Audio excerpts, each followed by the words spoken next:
we all please rise? I'd like to call this session to order, and would you please join with me in a pledge to Old Glory? Behind me, I pledge allegiance to the flag of the United States of America and to the republic for which it stands, one nation, under God, indivisible, with liberty and justice for all. Now it's my pleasure to introduce the high school chamber choir led by Mr. Robert Finch.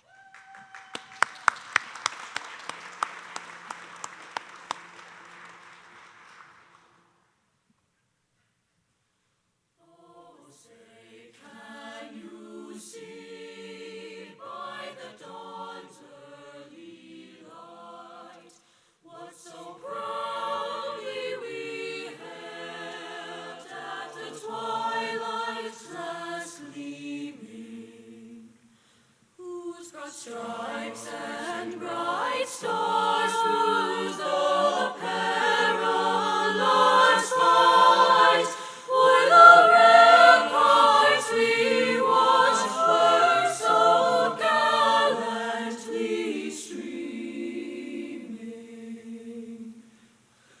and the rockets' red glare, the bombs bursting in air, they've proved through the night that our flag was still there. Oh, say does that star-spangled banner yet wave o'er the land of the free and the home of the brave? America, America, America.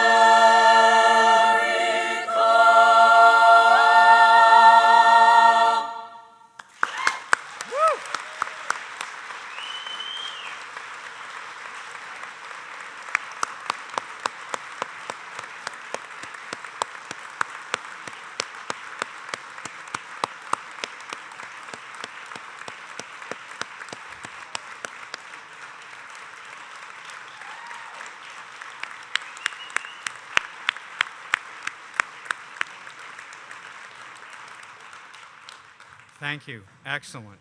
Excellent.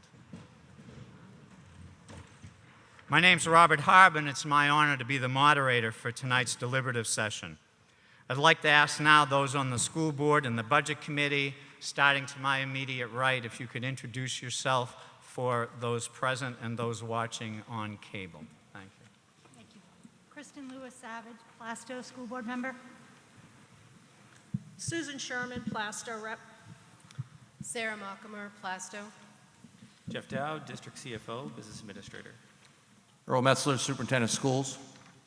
Jim O'Shaughnessy, School District Legal Counsel. Sean O'Neill, Danville. Jen Silva Atkinson. Brian Boyle, Atkinson School Board. Sheila Lowe's, Sandown. Lee Doobie, Sandown. Peter Belo, Budget Committee from Plastow.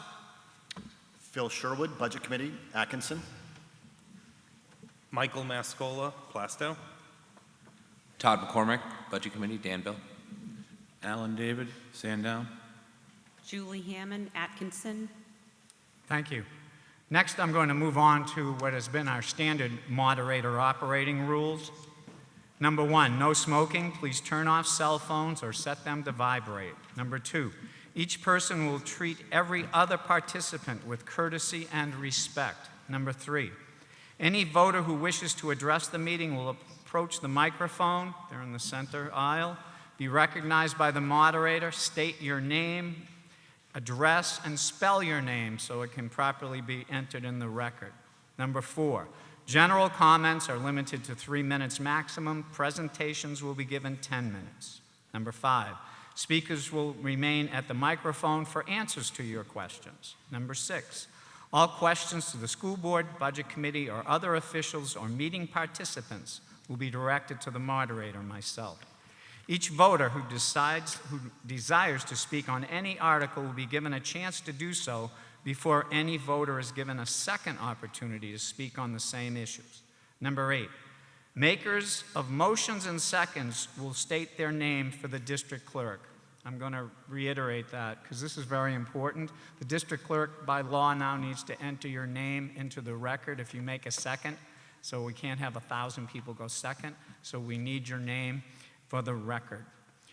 That's number 8. Number 9, only one amendment will be allowed on the floor at any one time. No amendment to an amendment will be allowed. Such proposals will be dealt with as a subsequent amendment after the first amendment has been voted upon. Amendments must be in writing and signed by the voter, along with printing your name. 10, motions must be made in the affirmative, no negative motions. 11, secret ballots may be requested by 5 voters in writing and signed by the voters, verified by the clerk. Our clerk is to my left in front of me, and made before the vote on any article is requested. And you need to get your ballots, bring your ballots to see the clerk. Check in if you're the 5 people signing the vote for a secret ballot. The clerk will validate that you're 5, and as long as I know there are 5 validated voters, we will then tell you if that happens, the procedure for getting your secret ballots and where to cast them. Number 12, challenges to any voice vote require 7 or more voters immediately after it is announced, who then may request a written ballot. 13, in the Municipal Budget Act, 10% limit will be explained by the school board chair or district attorney if necessary. 14, reasonable access on both sides, reasonable discussion on both sides of a motion will be allowed before a call of the question will be accepted by myself. A 2/3 vote is required for a call the question. 15, any amendment of financial amounts must be stated in dollars. Percentage figures must be converted to dollar amounts. 16, upon appeal of any ruling by the moderator, a majority vote will prevail. 17, Robert's Rules of Order are just used as a guide only. 18, at any time during the meeting, these rules may be altered by a majority vote of those present. Without any objection from the floor, these standard moderator rules, operating rules, will be adopted for the conduct of this meeting, subject to any possible change you may make hereafter. Do I hear any objections to the moderator rules? Hearing none, they're adopted. Next, I'd like to call, I believe we have a motion for non-residents to speak. Mr. O'Neill, I believe, has a motion to make. Mr. O'Neill. Yeah, I'd like to make a motion for the following people to be recognized and as non-residents to be able to speak at this meeting. Dr. Earl Metzler, Superintendent, Attorney Jim O'Shaughnessy, District CFO Jeffrey Dowd, and Ryan Richmond, TTA President. And also I would like to request permission for these individuals to speak at the deliberative session and anybody else that we would want to bring forward. So we have a second to let those non-residents speak. First, do I have a second?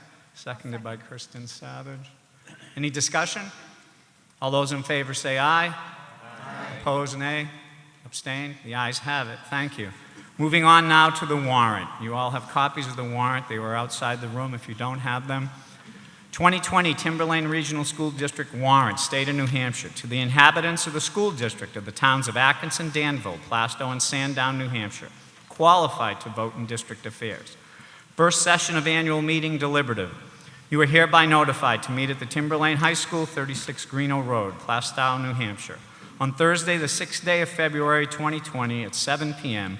This session shall consist of explanation, discussion, and debate of warrant articles number 2 through 10. Warrant articles may be amended subject to the following limitations. A, warrant articles whose wording is prescribed by law shall not be amended. B, warrant articles that are amended shall be placed on the official ballot for a final vote on the main motion as amended. And C, no warrant article shall be amended to eliminate the subject matter of the article. Second session of annual meeting voting. Voting on warrant articles number 1 through number 10 will be conducted by official ballot to be held in conjunction with town meeting voting to be held on Tuesday, the 10th day of March 2020 at the town election polls in Atkinson, Danville, Plastow, and Sandown, New Hampshire. Atkinson, voting will be conducted at the Atkinson Community Center from 7 a.m. to 8 p.m. Danville, voting will be conducted at the Danville Community Center from 8 a.m. to 7 p.m. Plastow, voting will be conducted at Pollard School from 7 a.m. to 8 p.m. Sandown, voting will be conducted at the Sandown Town Hall from 8 a.m. to 8 p.m. Our first article, Article 1, election of officers. You will be asked on a voting day to elect the following school district officers. Atkinson voters, Danville voters, and Plastow voters all will have one member in a 3-year term. Atkinson voters, Danville voters, and Plastow voters will have budget committee members to elect, also 2 for a 3-year term, 1 for a 2-year term, and another one in Plastow for a 3-year term. All voters will vote for the district moderator for a 3-year term. This Article 1 is not amendable and will appear on the warrant as written with the names of those who cast their ballots and their nominations properly. Moving on to Article 2, the operating budget. Shall the voters of the Timberlane Regional School District raise and appropriate as an operating budget, not including appropriations by special warrant articles and other appropriations voted separately, the amounts set forth on the budget posted with the warrant are as amended by vote of the first session, for the purposes set forth therein totaling $72,999,000. Should this article be defeated, the operating budget shall be $72,174,779, which is the same as last year with certain adjustments required by previous action of the Timberlane Regional School District. Do you have a different number?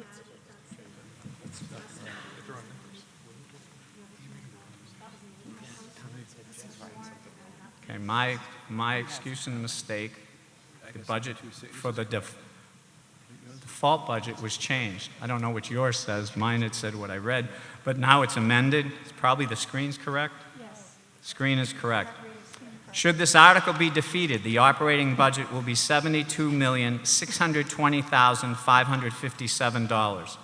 That's $72,620,557, which is the same as last year with certain adjustments required by previous action of the Timberlane Regional School District or by law, or the governing body may hold one special meeting in accordance with RSA 40:13, Roman numeral X and XVI, to take up the issue of a revised operating budget only. Note, warrant Article 2, the operating budget, does not include appropriations proposed under any other warrant articles. A majority vote is required. Thank you, Kristen.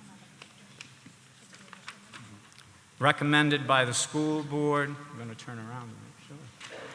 720, and the budget committee, 800. Do I have a motion to place this article on the warrant as written? I'll make the motion. Okay. I have a motion from Sean, seconded by Kristen. Excuse me. Sue, seconded by Sue Sherman. I believe the Budget Committee would like to speak on this article, but they didn't give me a name. Who would like to speak on behalf of the Budget Committee? Anyone? Is there a specific question, or? I don't have a question, but I was told that in a presentation the Budget Committee would say something, but if they don't wish to say anything, that's okay with me.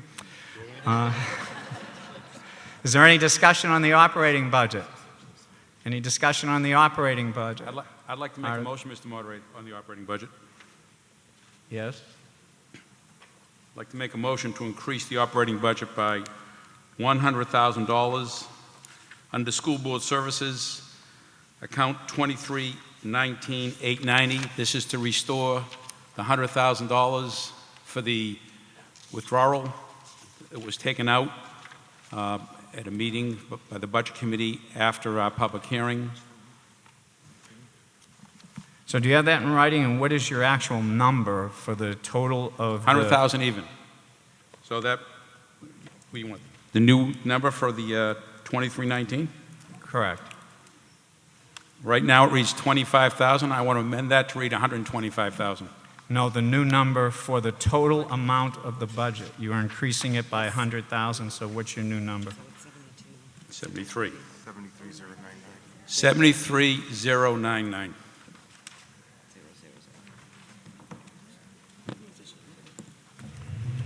So I have a motion to increase the operating budget from 72,999,000 to 73,099,000. I have a second on that? I'll second it. Okay, we have a second. Can I have that in writing so I can deposit it with the clerk? Would you like to speak on your motion? Or you already did? Could you write that, please? Yes. Well, I'm sure that's going to be discussed later on in the warrant here, but there is on the ballot this year, people, there is a warrant to withdraw from SEU 55. There was a committee, went through the school board. Several members of the community were on this committee. It went through approval process up through the state. And in this study for the withdrawal, there was $100,000 set aside for expenses that would be incurred to exercise withdrawal. The withdrawal is a process, takes 12 plus months. So the committee came up with a number of $100,000 added to put to the budget, and that was put in the school board budget, and it was in our budget through the entire budget season. We went through the public hearing process a couple of weeks ago, and in our meeting after the public hearing process, the budget committee removed $100,000 because members of the budget committee felt that there's a warrant article further down in the ballot that would address that purpose. Myself, I don't think that makes much sense to count on a petitioned article to secure the obligations of the district when your elected school board and your appointed committee members spent a lot of work, spent a lot of effort in doing this study and came up with a reasonable number of $100,000 to help the district should the voters choose to withdraw from SAU 55 to address those potential added expenses. So my motion, all I'm trying to do here is to put the $100,000 back in the operating budget, which has been in the operating budget during the entire budget season and was removed at the last minute at a meeting after the public hearing. Thank you. Anyone else to speak on this motion, on the motion? Yes, sir, your name and address? Drew Sandown. We're dealing with a bottom line budget, is that correct, Mr. Moderator? Yes, it is. So all this talk is meaningless. He gave his intent. I'll take that as his intent as to why he's raising the $100,000, but this is simply a motion to increase the bottom line budget to $73,099,000. Correct. Thank you. We do not do line item vetoes, so it's just to increase the bottom line. Any more discussion on the amendment? Yes, we have someone approaching. I just have a question about, back at Article 10. Name and address? Oh, I'm so sorry. Myra Hogan, 18, Plastow. I just have a question to ask about the Article 10 is a funding for transition. Would that article be wiped out if we put it on the bottom line? We cannot eliminate a petition warrant article. You can't eliminate it. So why are we doing this then? That So- means you'll get $200,000 if both are voted in. I think it would be very confusing to the public on this on a ballot. Let's deal with that when it comes up at Article 10. So I think that's a good question. Would the maker of the motion like to address that? Yes, but I think I think the smart thing is you deal with this article right now, and when Article 10 comes up, it gets addressed. But if we can't take it, would you just put a zero amount in there? Whatever, I can't speak for what's going to happen, what this room's going to do with Article 10, I'm not that clairvoyant, I can't tell you. Seriously. That was fresh. Okay, I just think that basically that's it's a mute subject if it's already in here. Yes, sir. Name and address? Rob Collins, Danville. So I brought forward Article 10, which is the one that she was just speaking to. The reason I did it was because the school board decided not to acknowledge the $100,000 that it would cost for the transition in the withdrawal. They could have put it in the article, in Article 7, which you'll see later, but they didn't. So I kind of likened it to if a town, and I heard this from a budget committee member, if a town wanted a fire truck, they wouldn't put the money for the fire truck in the budget and then ask for the fire truck without any money on the warrant. So they're doing the same thing with withdrawal. They're saying it's going to cost $100,000 next year, but they just want to put the money in the budget. It's not an obligation yet. It's not an obligation until they get 60% of the people voting for it, or I'm sorry, to get 60% of the voters to vote for it. So if withdrawal fails and the $100,000 is in the budget, then it's $100,000 that's not needed. The way I structured my warrant article was that if withdrawal failed, my warrant article would be moot. If withdrawal went through, then if you voted for the $100,000, it would be funded. Thank you. Thank you. Next gentleman, name and address. Chris Idris, 51 Pillsbury, Sandown. So the one thing I'm not clear on, I'm a little concerned with. Excuse me. I'm sorry to interrupt you. Yes. Yes, E-D-R-I-S, just like Edris, kind of. Okay. My concern with Article 10, I know we're talking about the budget, but since they're tied so much, if Article 10 were defeated, let's say Article 7 passes, Article 10 is defeated, okay, do we fall into a no means no situation like that? That would be a concern that I think we also need to know in making this decision. Yes, Doctor? Legal counsel has already weighed in on that with a written opinion.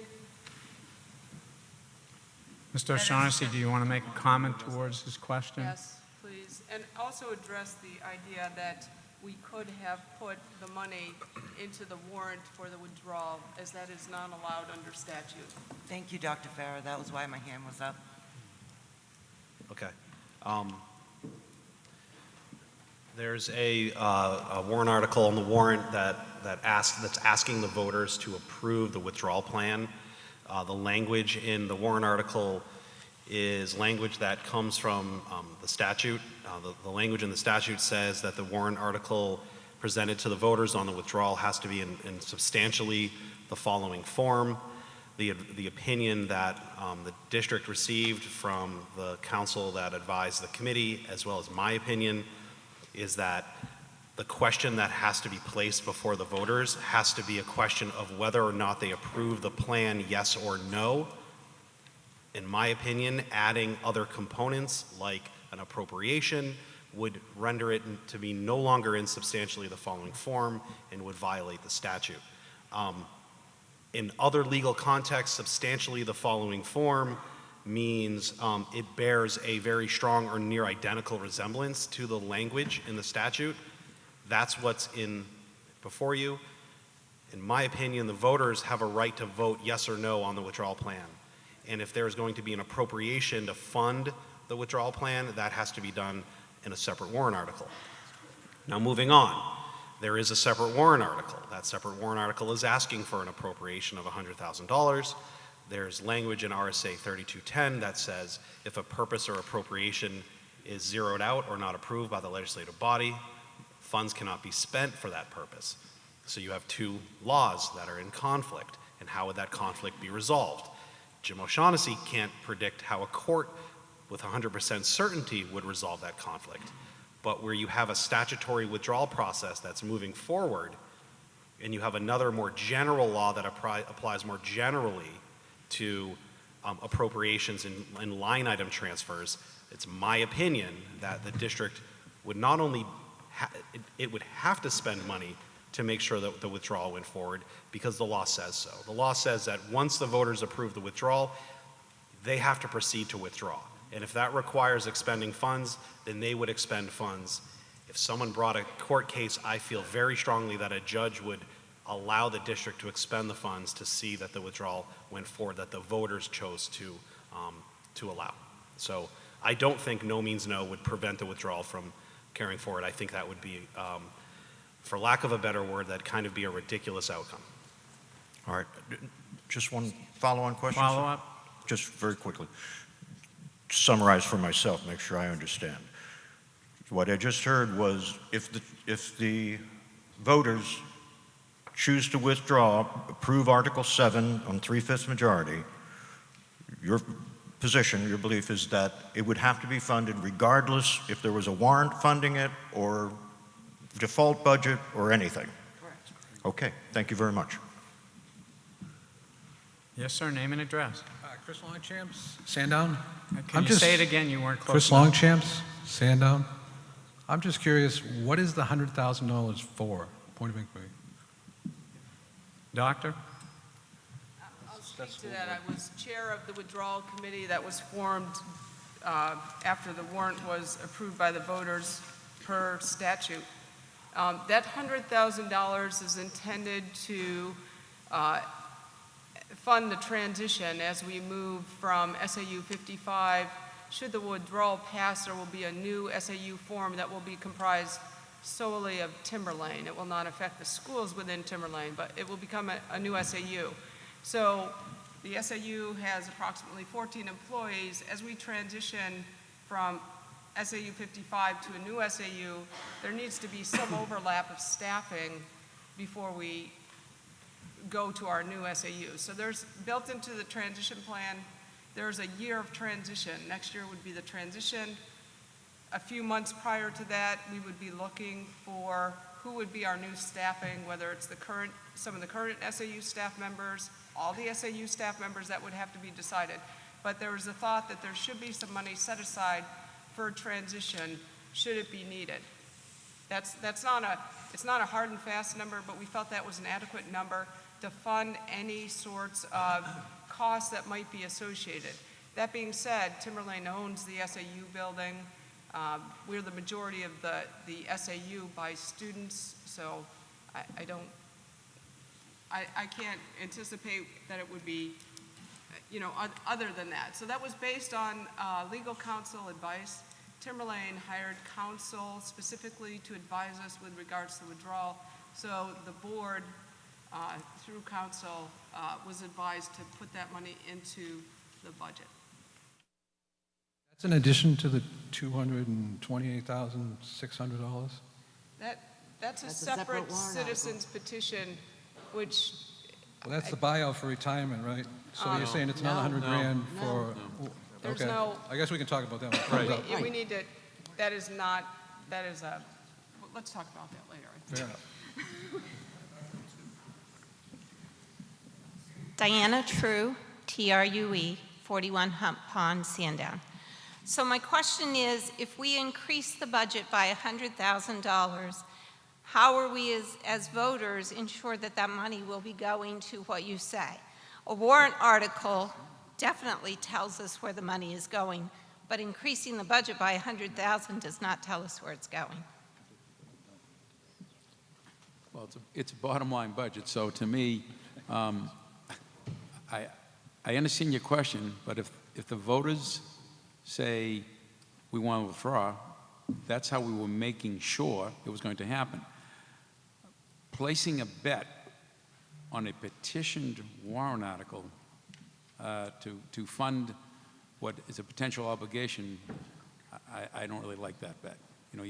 It's when I know over the years when I look at petitioned articles, most people will support the recommendations, whether in your town level they follow your board of selectmen, your planning boards, and when you look at petitioned articles, I don't know, I wouldn't want to be counting on that to fund it, because either way, keep in mind too that we run historically on about $1.5 million, $2 million surplus. Last year we had a $4 million surplus, so we're comfortable that there's enough money.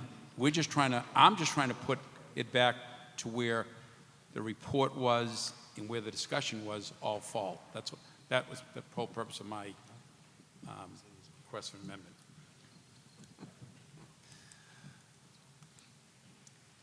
Sheila Lowe's I'm Sandown. waiting to see if it answered her question. She's standing there, so did that Well, answer I'm your waiting question? till they, I mean, it sounded like someone else was going to say something.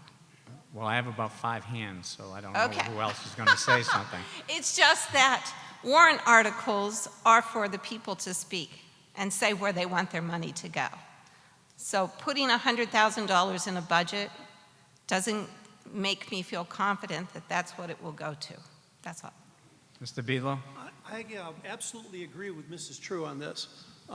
That's a very logical and legitimate point. But also, if we were to put that money in the operating budget, the $100,000, and warrant Article 7 failed, we have a $100,000 slush fund in the budget. We have never done that before. Okay? This body doesn't budget on, well, we think maybe if something else passes, we should have money in the budget. We historically have it as warrant articles, and that's the way my town operates as well. I believe the way it's set up now is the correct way. Thank you. I had a few hands down on that end, so whoever was first may speak. Yes. We had a $4.1 million slush fund on a default year. And that money got returned. We took care of some facility issues, and the rest of that money got returned. You know, we're talking about $100,000 on a $73 million budget. It's $100,000. And I will personally say, if the withdrawal doesn't go through, I'll make sure that $100,000 gets returned to surplus. Thank you. We had another hand. Yes, ma'am?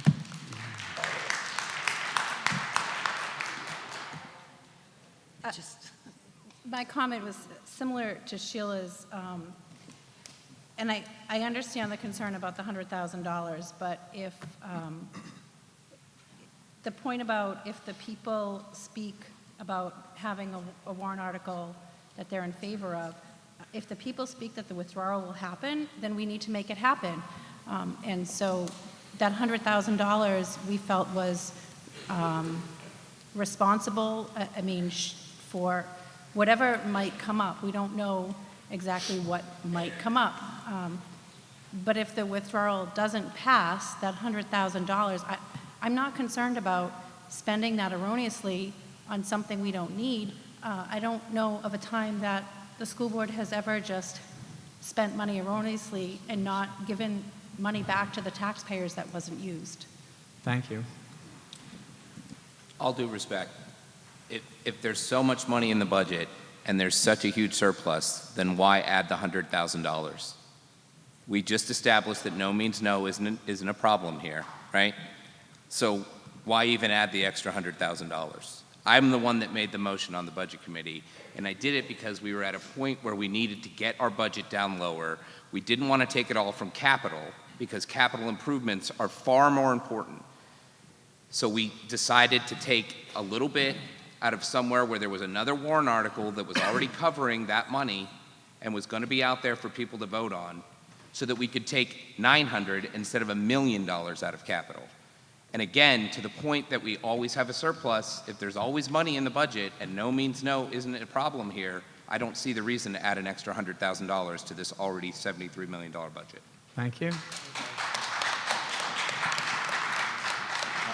Phil Sherwood. Excuse me. Phil Sherwood Atkinson. I'm encouraged by this conversation.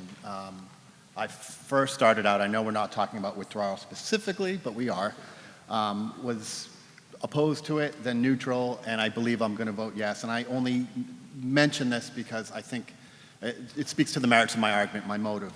I'm encouraged that folks are acknowledging that there's costs associated with withdrawing. For the longest time, the lead argument was that this was in the taxpayer best interest because it would save us money. That wasn't the only argument, but I'm very encouraged that people are acknowledging that there likely could be a cost associated with that. I will ask you to ask for forgiveness of us for not knowing what that amount will be. There's no way of knowing. It's much like a divorce. We're not necessarily splitting the assets 50-50, 70-30. Hampstead could end up with the dog. We don't know. So we just don't know the number. But it's not that they haven't done their homework, it's just we can't assign a number to it. I will pose a hypothetical, though. If there were a question on the ballot to vote yes or no, but if you voted yes, there would be a cost associated with it, would that increase or decrease the likelihood that it passed? I would make the argument that if there's a cost associated with said question, that it decreases the likelihood that it passes.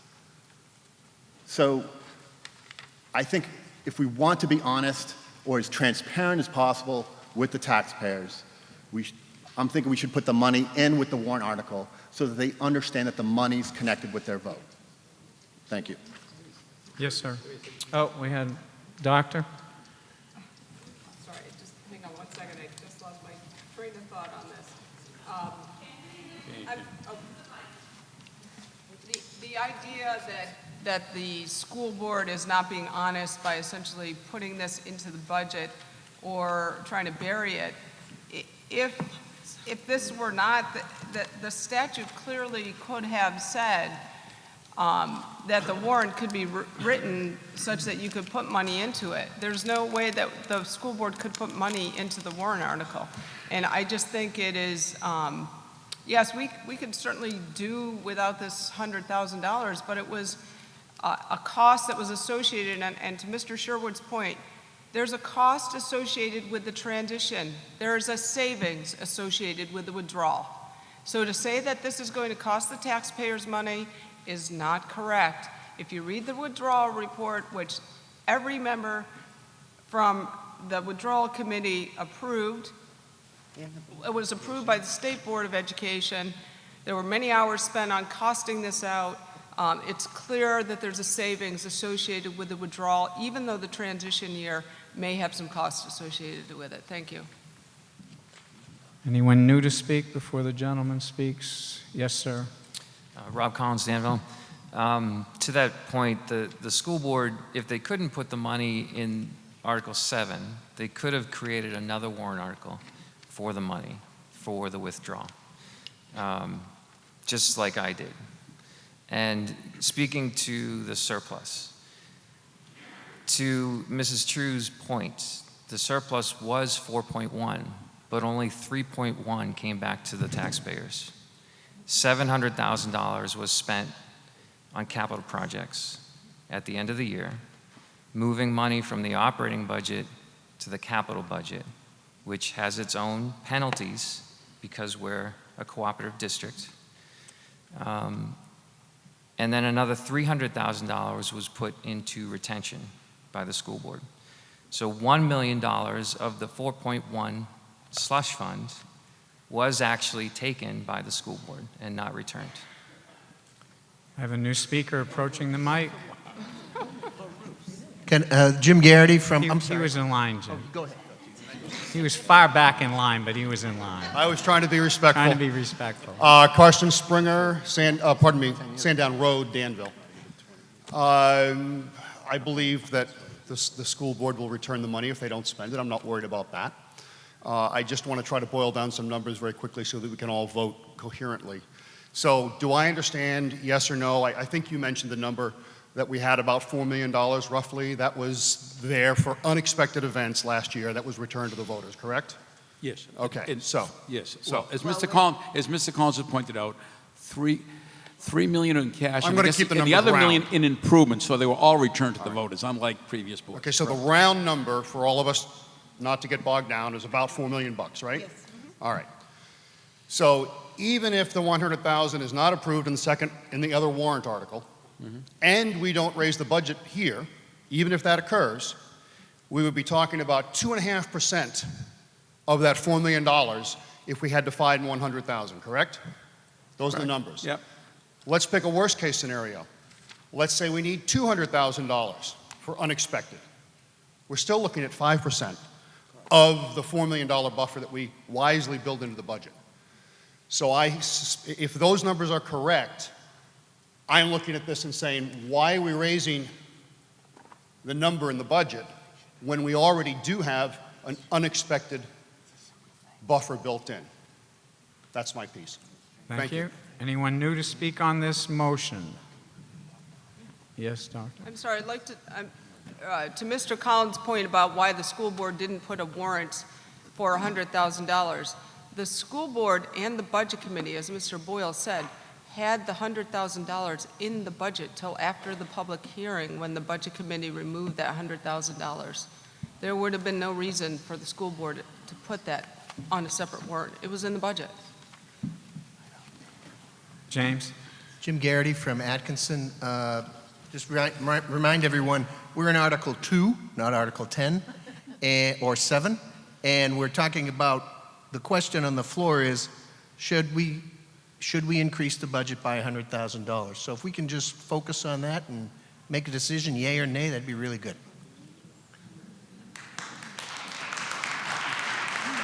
I do not see any other speakers approaching the mic. I'm going to call the question. All those in favor of the motion to amend by increasing the budget $100,000 so it would read $73,099,000 signify by saying aye. Aye. Opposed, nay? Nay. I believe the nays have it. Anybody abstain? The nays have it. The motion failed. Back to the main motion. Any more discussion on the main motion? Yes?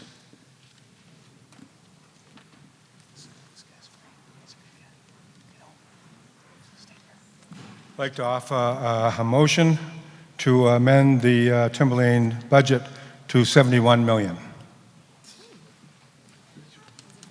You have that in writing and signed? Yeah, I've got a whole bunch of notes here, so I'll turn it in. I'd like to speak to the motion. I need a second. Name and address.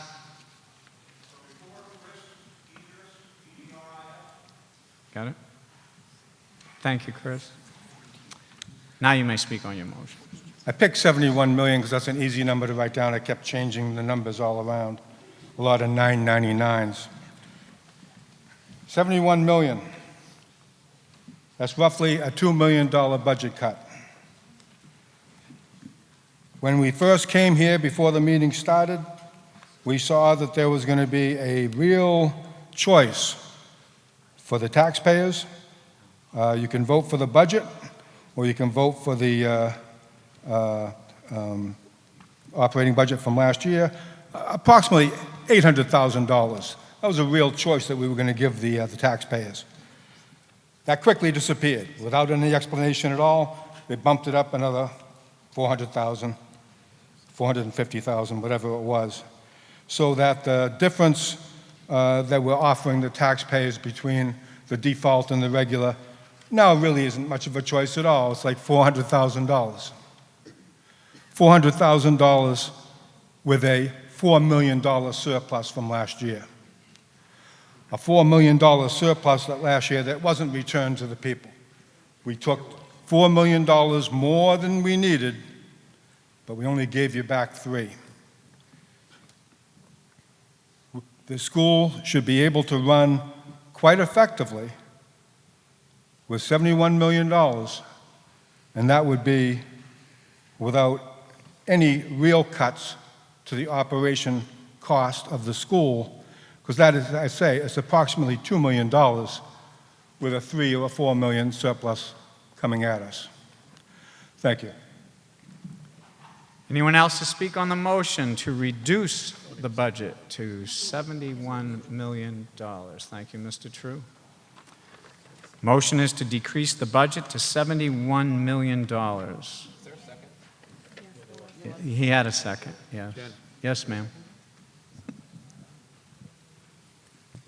I hear the discussion about the funds to make the school operational, but another part of the budget that I don't want people to overlook is the improvements to the facilities in the buildings that are so greatly needed. Any other discussion on the motion? Yes, sir. I want to speak against the motion.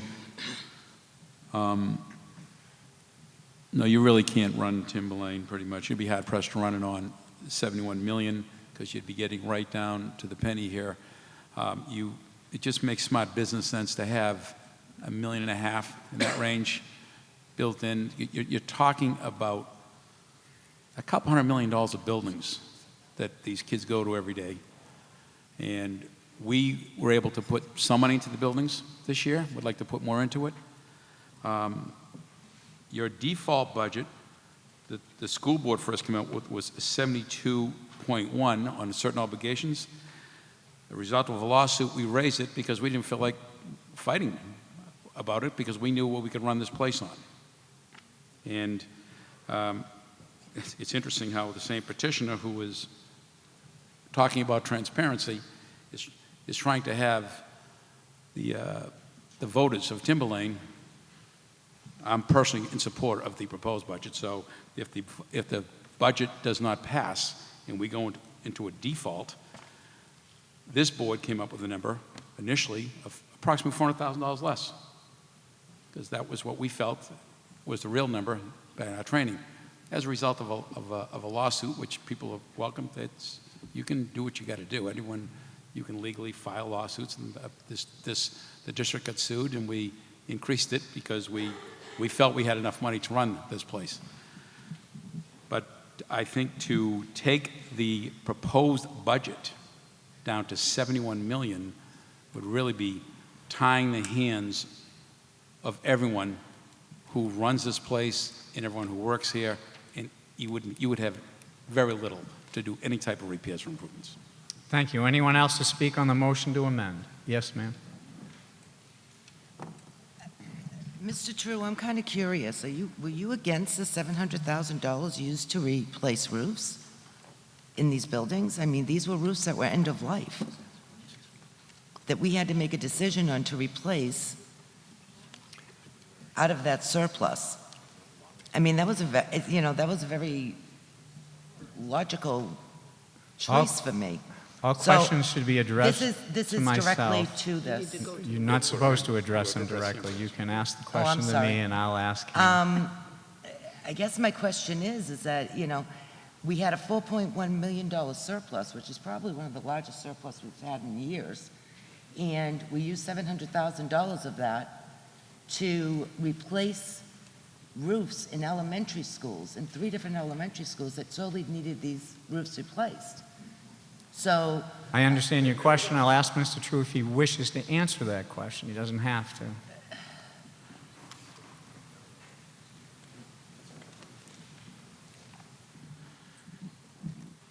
It comes as a Chris True Sandown. It comes as no shock or surprise to me that any unit of government would be unable to come up with a good reason to spend my taxes. There's always a good reason. There's never enough money in the budget, but there's always a good reason to spend more money than you were planning on it. I couldn't pull up the figures of what the budget was last year, but the budget last year, if it was 71 million minus 4 million for the surplus, please don't stand here and tell me that you can't run the school about what it cost last year. That would be silly to make that argument. I don't believe that was my question. I believe he doesn't want to answer your question. And can we move on?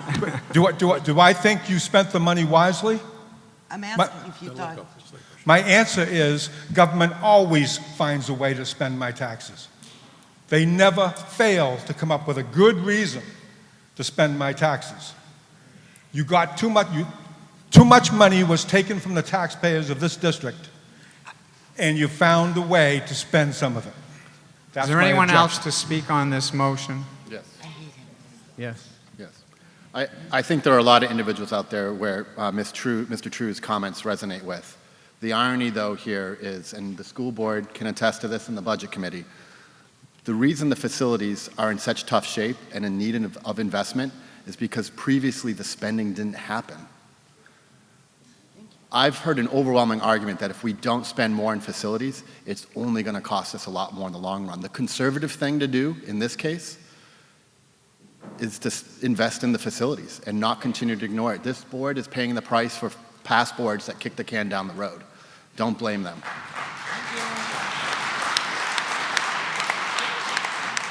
Did I see? No. Yes, sir. Name and address. Fred Miller, Main Street, Sandown. I don't disagree with spending money to fix failing roofs. The problem is transparency. The problem is it should have been a scheduled maintenance activity. And it should have been part of the previous budget then, if it really was critical to spend it at that time. That's part of the transparency, is you present what you're going to do and why you need the money. As it is, you decided after you presented a plan of what you were going to do and what you really needed to spend money on, and then you said, oh, by the way, we got the extra money, so we really need to deal with this too, but we didn't need to put that towards the voters.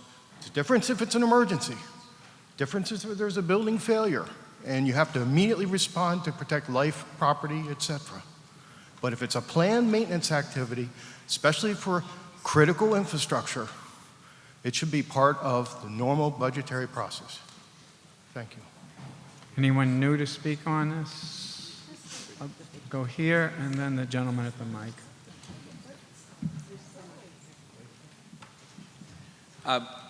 I just want to say to that last point, correct me if I'm wrong, but I believe the surplus came off of the default where we couldn't have had too many scheduled projects because we were on a default.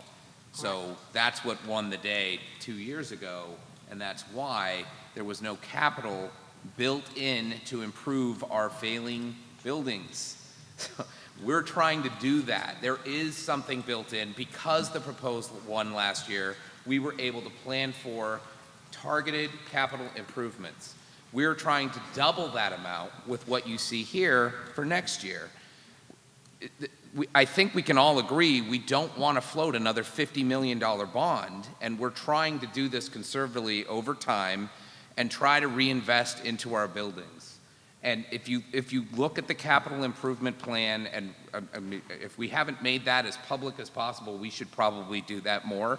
It's enormous. It is enormous what is needed over the next 10 to 15 years, and we're trying to get ahead of it now by planning this into there. And the difference between the default and the proposed is essentially capital. They can't budget a whole lot of capital into the default budget. It's just not within the law. But we're trying to do that in the proposed budget by putting out, I think we have about $1 million earmarked for capital improvements in this budget. And yet, point of fact, it's still $1 million less than what won the day in March last year. Gentleman at the mic. Rob Collins, Danville. A couple of points. To Mr. True's $71 million and the $4 million surplus, he's talking about a surplus from the 18-19 school year. That was the surplus, $4 million for 18-19. This budget that we're talking about now is 2020, 2021. So you have to add in 2 years of salary increases with the unions, and everything goes up, right? So you have 2 years of increases on top of the $4 million surplus that was there. And everyone keeps talking about the $4 million surplus. After my question, Mr. Moderator, I wish you would ask the business administrator what the official surplus was for 18-19, because it wasn't 4.1. And then lastly, for years, the budget committee would bargain with administration and the school board about what the budget should be. And they would always try to cut back. And every year, the budget would get cut back, and the things that would get cut were capital lines. Because of that, and because of the way money is raised at Timberlane, capital money is raised differently than operating money. You shouldn't mix the two. And because of that, for years, we had to defer maintenance and we had to defer improvements. And as a result, the board was put in a corner last spring. They felt like they needed to improve or repair the roofs. It was the right thing to do. But to the gentleman's point, it should be budgeted for. It should be in the budget, and we should be planning properly for it. We should have a capital improvement plan that we follow. And that's what the budget committee is trying to do with this budget as it is. If you cut $2 million out, all you're doing is further deferring all of those capital projects. And going another year with a capital improvement plan is basically ignored, and piling up those costs down the road that hopefully one day another school board can get to. Thank you. Can I ask the administrator, would you like to answer the question of what the actual surplus was, if you know? If you don't, you don't. Sorry. The surplus is looked at it a couple different ways, and when I look at what we returned to shareholders, it was get that number for you, sorry.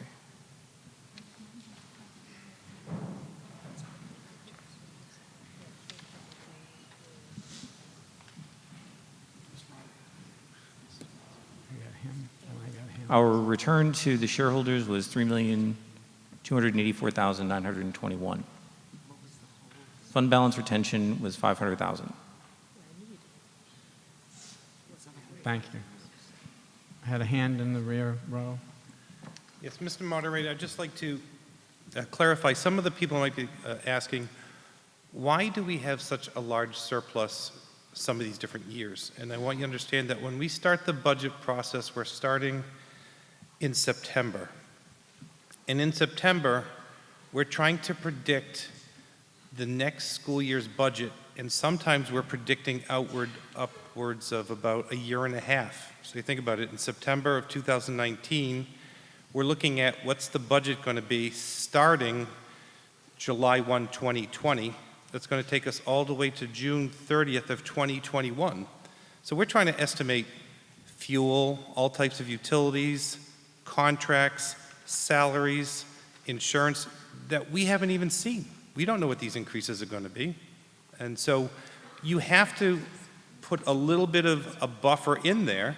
Some years they come back favorable. Our business administrator can come back and say, you know, something, the insurance, our guaranteed maximum increase is not as high as we budgeted for. Sometimes it can be fuel they're playing with. We don't know what these variables are. It's out a year and a half. And so some years it's favorable and other years it's not as favorable. Thank you. Gentleman at the mic. Chris Idris again. Just so I can kind of wrap my head around how I feel about this motion. Capital Reserve Fund right now for the school, what's in there? Sorry, what's in there? Yeah, about $1,450,000, just shy of 1.5. Okay. And middle school roof maintenance and repair, that's a totally separate budget item? I mean, is there anything in a fund for that? No. Excluding the overall capital fund? The fund is typically a warrant item would be placed on the ballot. Yeah. With voter approval to withdraw from that fund for a specific purpose. Okay, but the fund doesn't exist yet until this warrant article goes through. We have a capital reserve fund. It does exist. It has just under $1.5 million in it. Okay. I'm sorry, I'm not expressing myself properly. There's not any kind of a separate fund that would fund the $500,000 for the middle school roof at this time? No. Perfect. No. Thank you. Next man at the mic. Barry Hampman from Danville. If I look at the papers that were handed out, in 2018, 2019, the budget was just slightly, the expended was just slightly over 68 million.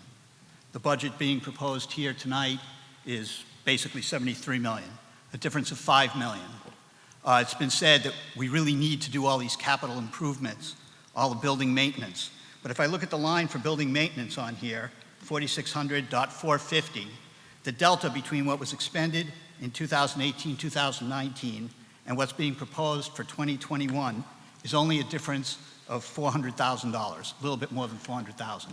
So that's not the 5 million, and it's not cutting into this $4 million or $3 million, whatever the surplus was. There's something else that's driving this. Anyone new wish to speak on the motion? The motion is to reduce the budget to $71 million.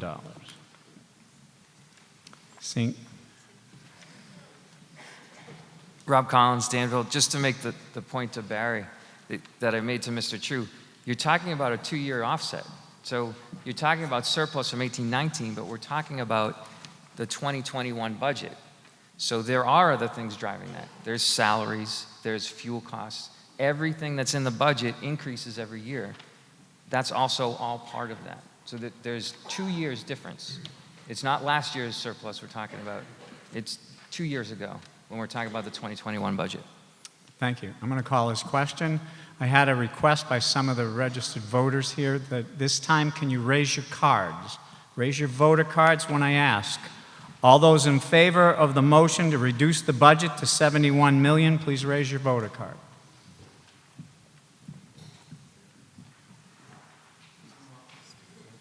Don't really think we need to count them.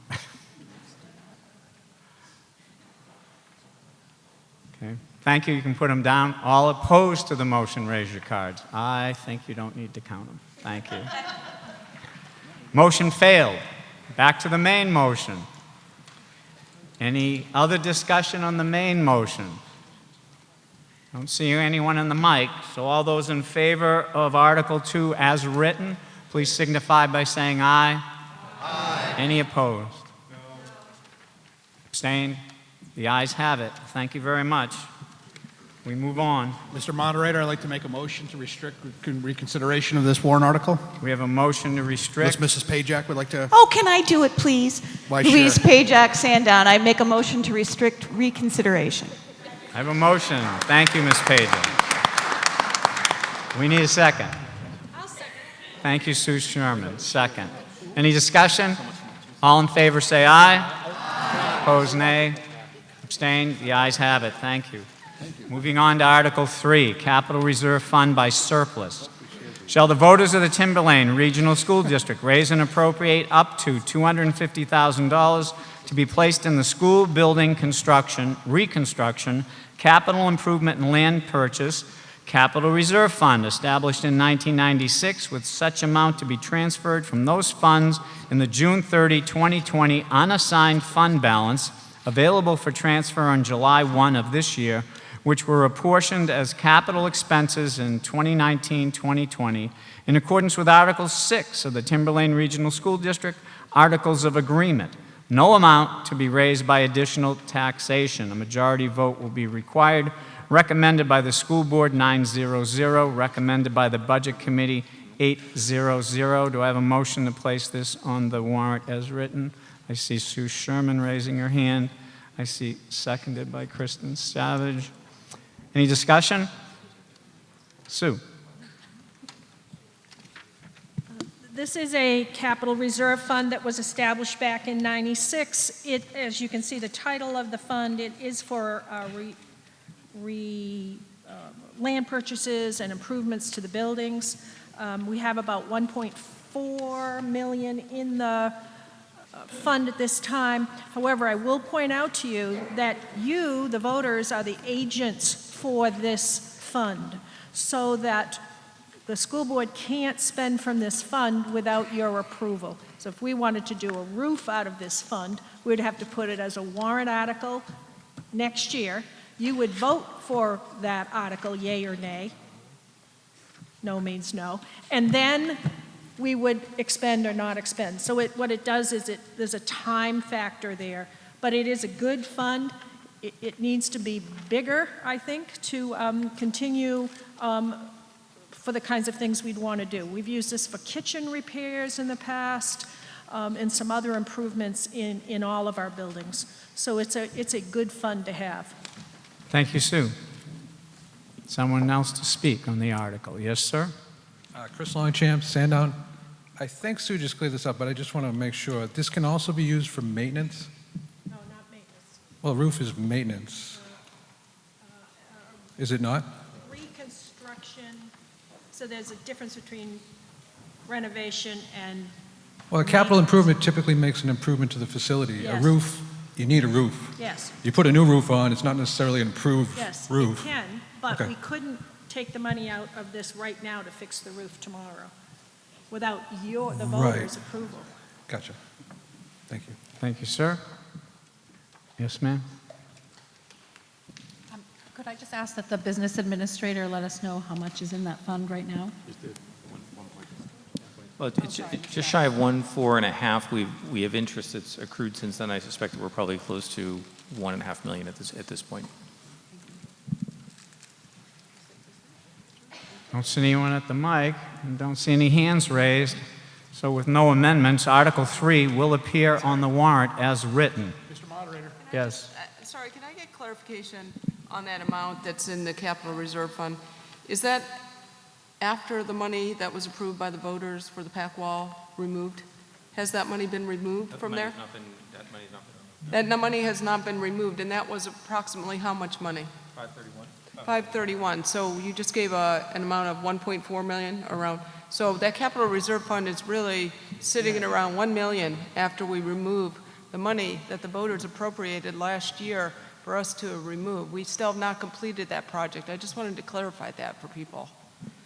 And this 250,000 is only put into this fund if there's any excess money left over from the operating budget in those capital lines. For example, I think last year, and this administrator can correct me, or 2 years ago, we only put $30,000 or $40,000. We spent almost to the dollar what we had appropriated for capital improvements, which, no, I'm going to stop there. Thank you. Thank you for the clarification, Kim. Do I hear any other motions regarding this article? Okay, not, I'm moving on. Article 4, 3-year collective bargaining agreement, Timberlane Support Staff Union. Shall the voters of the Timberlane Regional School District approve the cost items included in the collective bargaining agreement reached between the Timberlane Support Staff Union and the Timberlane Regional School Board, which calls for the following increases in salaries and benefits at the current staffing levels over the amount paid in the prior fiscal year. Fiscal year 2020 to 2021, estimated increase 305,644. Fiscal year 2021 to 22, estimated increase 242,921. Fiscal year 2022 to 23, estimated increase 231,638. The 3-year total is $780,203. And further, to raise and appropriate the sum of $305,644 for the 2021 fiscal year. Such sum represents the additional costs attributable to the increase in salaries and benefits required by the new agreement over those that would be paid at the current staffing levels. A majority vote is required, recommended by the school board 900, recommended by the budget committee 800. Do I have a motion to place Article 4 on the warrant as written? I'll make that motion. I have a motion by Brian, seconded by Kristen. For the edification of the voters present and watching, this is a collective bargaining agreement. It's my understanding that the article is not amendable because it's cost items, but we can speak on the article, and I do have listed first to speak Brian Boyle, and then we'll go to the microphone. Brian? Okay, as the moderator just mentioned, it's a collective bargaining agreement. And for those of you who aren't familiar, usually it's made up of, there's 3 school board members, myself, Dr. Farah, and Sarah McAmer. We're representing the school board as well as the administration, the superintendent, CFO, human resources director. This was I felt a very positive negotiation with the support staff, and it was I think they got very moderate increases. And it was collectively negotiated. Unlike a lot of things else you see in the world today, this negotiation went relatively smooth, and I'm happy to say that. And I couldn't begin to tell you how important it is to pass an article like this. These are your support staff. What we, as a school board, have been trying to do is increase and maintain, I guess, the benefit packages, because we have different type of employees at Timberlane. We have teachers, we have support staff, we have administrators, we have a half dozen different type of management groups. And what we're trying to do is, if you work at Timberlane, we want to make sure everyone gets treated the same. And I think we did a pretty good job of that this year, so we're looking for the support of the public. Thanks. Thank you. Ma'am? Hi. Ryan Richmond, President of the Timberlane Teachers Association. I'd like to speak tonight on the Timberlane Support Staff Union Collective Bargaining Agreement set before the voters tonight and this March.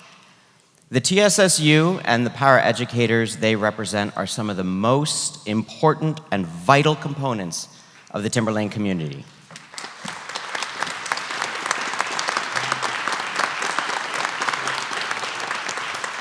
For far too long, we have undervalued and underappreciated these incredibly important and absolutely vital, the vital work that these compassionate and hardworking folks do for the entire Timberlane community, some for the most vulnerable populations in Timberlane. This collective bargaining agreement represents a major step towards finally recognizing and valuing their work. Many of these folks don't just work in the Timberlane community, they also live in the Timberlane community. So please, join me and the proud members of the Timberlane Teachers Association in supporting the Timberlane Support Staff Union Collective Bargaining Agreement. It is the morally correct thing to do, the smart thing to do, and the right thing to do. Thank you. Thank you, sir.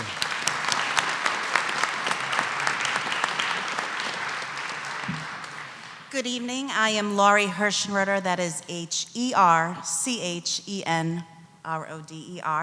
of Plasto. I'm president of the Timberlane Support Staff Union, known as TSSU. I am proud to work at Pollard School as a kindergarten educational assistant. I am one of 166 and counting Timberlane paraeducators. We are proud members of our district. Most of us are residents of our great towns. We are a vital part of the village that is helping to raise our children. I am here tonight to ask our voting public to please support our contract renewal. Please vote yes on Articles 4 and 5. We need paras. The goal in our negotiations was to settle a contract that was respectful both to taxpayers and paraeducators. We truly feel this goal was reached, and we are very appreciative of the hard work by the school board. It's no secret that the classroom we adults remember is vastly different from today's. The role of the paraeducator has evolved into a critically needed position. Student needs have dramatically increased with socioeconomic change, identified and yet to be identified disabilities and challenges. What we face as safety concerns in our schools today is something none of us could have ever imagined would develop. At the forefront of every school is the safety of all students and staff. Academic expectations are constantly evolving, and the demand for excellence is always increasing. For student support, safety, and success, we need paras. We are hardworking, dedicated individuals who go above and beyond what is expected of us in our daily responsibilities. We assist students academically, socially, and emotionally under the guidance of our teachers and administrators. We ensure the safety and well-being of all students every day. Our district should be a place that is able to retain and attract such key members of the education team. Passing our contract is a step in that direction. Increased wages for our lowest paid employees, defined rights, procedures, and improved benefits in line with those of our colleagues, all overdue acknowledgement of the important work we do. We respectfully ask our community, whose children we nurture and support from preschool through high school, to please support us by passing our warrant Articles 4 and 5. Thank you very much. Thank you, ma'am.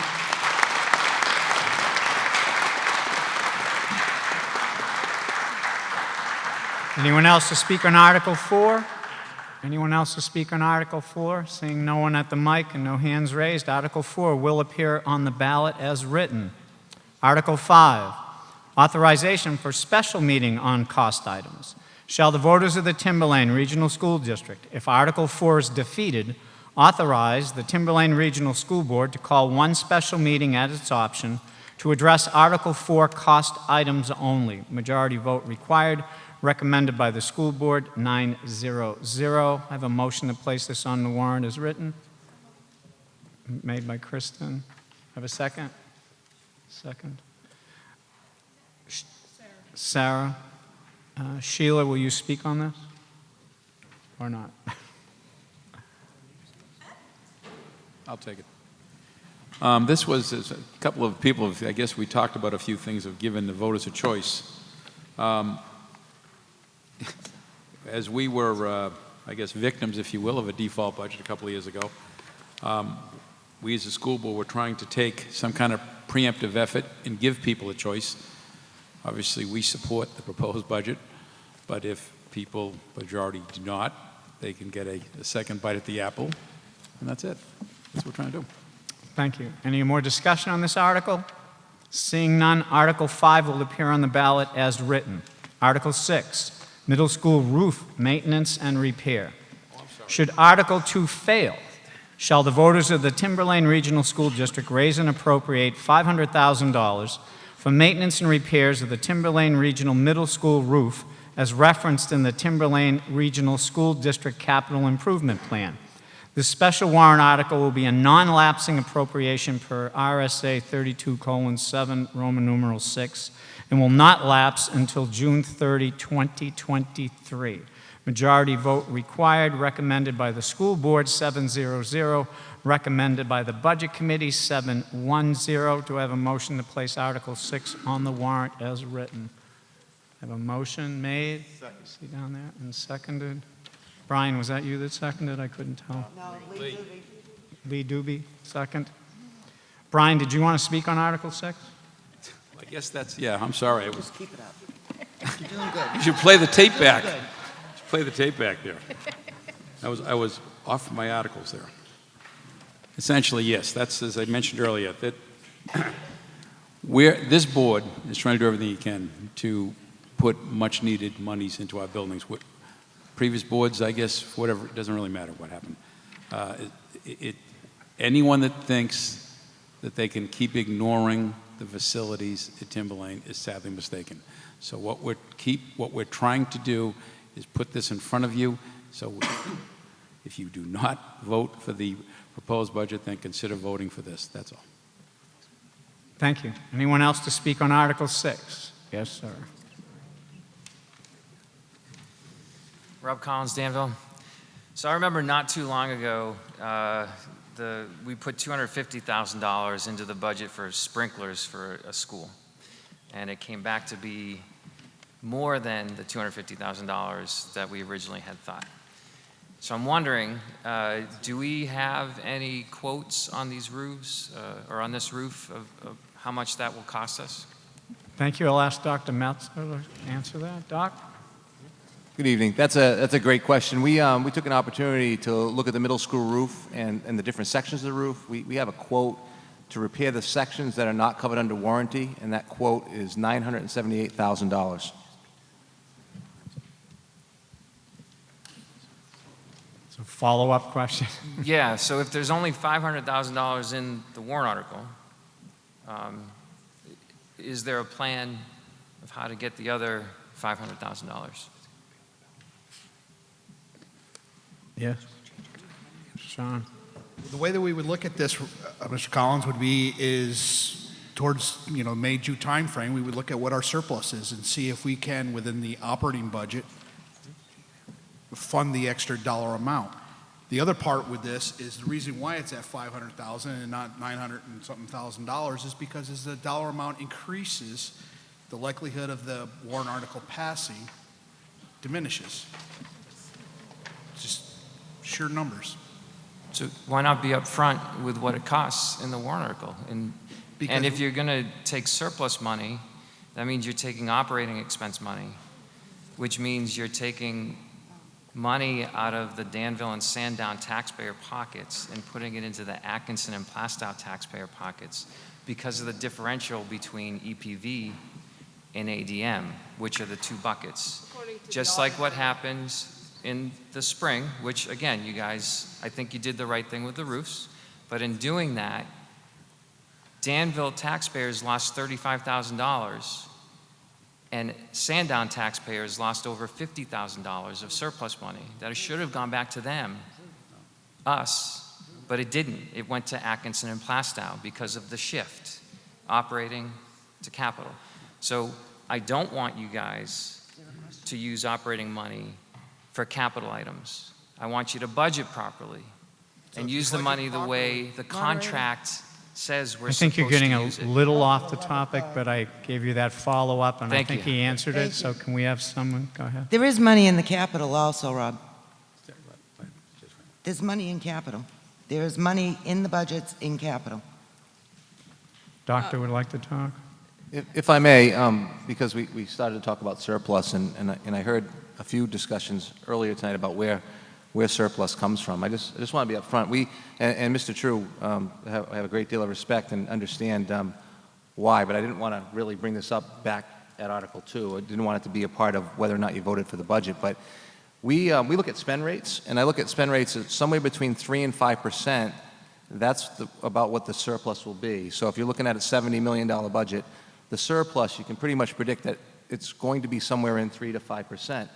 And every single year, the surplus is generated from different lines because they're underspent for very different reasons. If there are positions left open, we heard fuel and some other things. So, we have good reason to believe that there'll be surplus in whatever the voters approve, and we have good reason to believe. But there are some concerns with our middle school roof for sure. And we have several. It's a really big roof. It's over almost 200,000 square feet. Some of it is under warranty, so we wouldn't be replacing that part of the roof, but the sections that are not under warranty are really the sections. And I want you to think it's a rubber roof, so it's one really big section. So those sections, they're all attached. You wouldn't want to be pulling different sections of that roof apart. It's one big roof, and that's why, as you know, water finds the path of least resistance, and a pinhole in a rubber roof will cause a leak. And so that's really it. But I really wanted to get back to that surplus. You can expect 3 to 5%, no matter what number the voters approve. So thank you. Thank you. I had a question, Doctor, on the end. You had a... I just wanted to go back to Mr. Collins' point about taking money from the Danville and Sandown taxpayers. We did run the expenditure by the auditor because, honestly, I was against spending that money initially because I felt it should have been coming out of capital lines, which we didn't have the money for. We ran this by the auditor, and they agreed that this would be considered repairs and maintenance, not capital. And we do have that in writing from the auditor, do we not, Mr. Boyle? That's correct. Thank you. Thank you. Gentlemen, approaching the mic. Chris Longchamp, Sandown. Just so I understand, the roof is about $1 million. If this passes and there is no surplus, what happens then? I know it's theoretical, but if the job can't get done? Would someone like to address that? Doc? The current default budget has approximately $400,000 within the repair maintenance lines. Some people call that a capital line, but according to the business administrator, there are sublines that are within there that would fall under repair and maintenance. So there's about 400 there. If this were to pass with the default budget, that would give you about $900,000 to spend on these roofs. Obviously, we'd only repair up to the point that we could repair, had the funds for. In the proposed budget, there was approximately that much. Budget committee, correct me if I'm wrong. So what we were trying to do was bring the proposed, if the proposed budget passes, you've got approximately 900 for roofs. If the default budget passes, you only had 400. So if this article says if the proposed budget fails, this will give you another $500,000 to do roofs. So that either way, regardless of the budget that passes, you'd have the money to do the roofs, which need to get done so you don't have more expenses. Does that clarify? No, that makes sense. I guess if that's the case, why wouldn't you do the entire roof out of surplus like you did with the high school? I mean, why would you have this number that doesn't represent an entire job? I'm just thinking, I'm not sure of the urgency, don't get me wrong, I don't know anything about that. But if you had the $967,000 or whatever it takes in surplus at the end of the year, why wouldn't you do it with that? Did you just hear people complain? Yes, someone like to answer that question? Well, we don't typically budget projects with surplus. money. So come the end of the fiscal year, if we talk to our business administrator and he tells us what we have for surplus, we always try and be responsible and return a good bulk of that money back to the taxpayers. But we also look at what projects and what kinds of things didn't we do that we would like to move forward with. Or need to do. don't want to belabor this, but I guess I'm just confused on what gets entered into the capital budget. I mean, to me, a roof is an operating thing. I mean, you could argue that, and I think Dr. Farris said that. So that should be really in the operating budget, if I'm not correct. And you said you put $400,000 in there, but it's a $900,000 job. No. Wouldn't you put it all in the operating, or am I missing Sorry, something? there's Okay, we'll let the doctor $900,000 in the answer that. operating budget. There's $900,000 in the operating budget. The default budget only has $400,000. So this, should the default budget be the one that's voted in by the voters, we won't be able to do the whole roof. We need an extra $500,000, and that's what this article will do for us. Two pieces, all right. Yeah. It gives the voters a choice.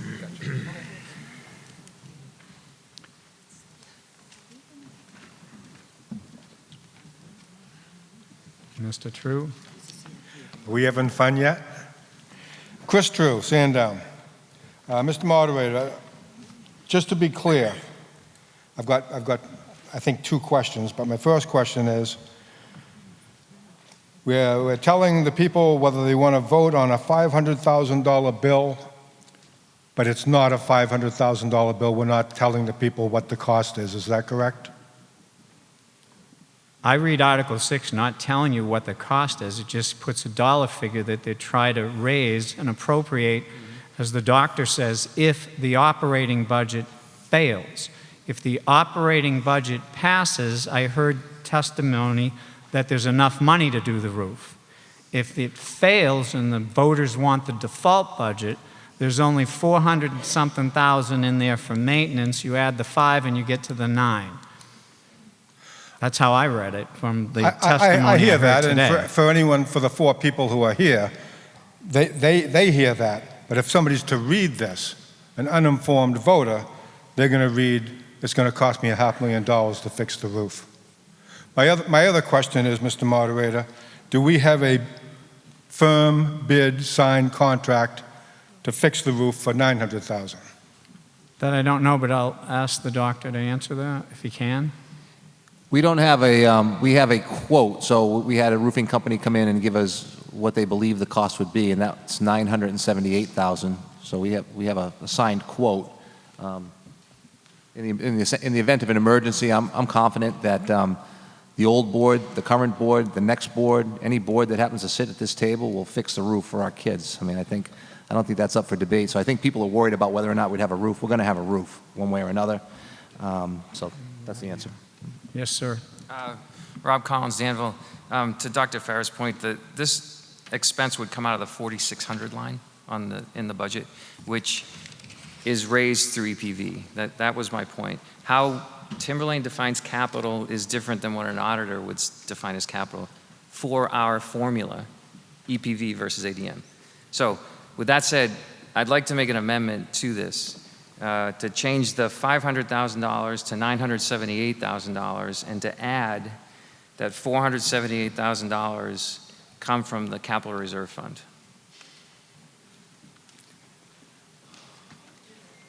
I need a second, right? Second. Seconded by Mr. True. I need to ask Mr. Shaughnessy if you could add that capital reserve item to this, since capital reserve wasn't warned. If you could hold a second, I'd like to talk to the attorney.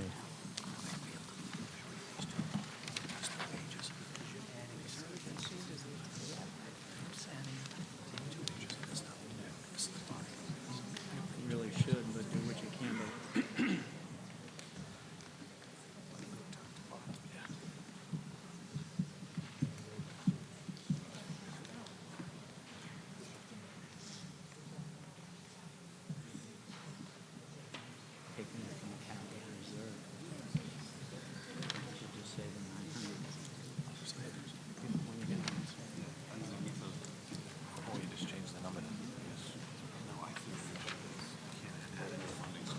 Our district attorney's reviewing the question. The question before the floor is, can the motion add a line item regarding taking certain monies from the capital reserve where the voters were not warned that would be coming forward in that article? I believe, out of simplicity, if the maker of the motion simply says he wants to change the 500 to 9 whatever you had, then we can move forward with that motion. That would be in order. Okay, I'll do that. You willing to do that? Thank you. So your motion is to amend the Article 6 by increasing the number 500,000 to, can you repeat your number again? I believe the quote was $978,000. That's correct. To $978,000.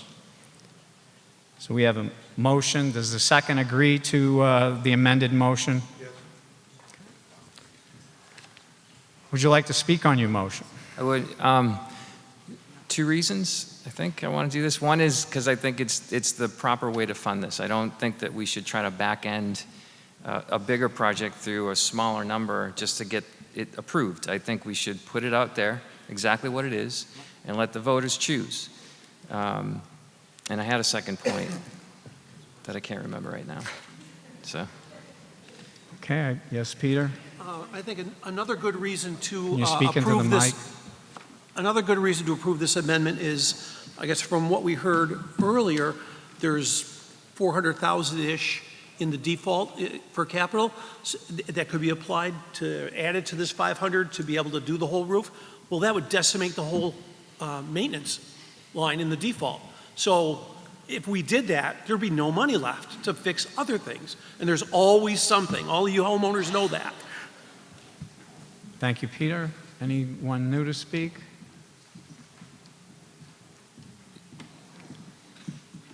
Barbara Kishka, Plasto. Just have a question. If it is amended to 978,000, and it says raise and appropriate, that will increase the budget by 978,000. It will be that additional taxation. It would increase the default budget by that amount. Because this is only applicable, as the first 3 words say, if the regular budget fails and we're operating under the default budget. Okay, so without if it stays the original 500,000, it's the default budget plus 500,000. If it goes up to 978, it's the default budget plus 978,000. Correct, but only if the main budget fails. Right? It would be a one-time expenditure. It wouldn't increase the default budget per se. It would be additional funds to be raised by taxation, but it does not increase that default budget number for future years or things of that nature. The default budget stays at that number.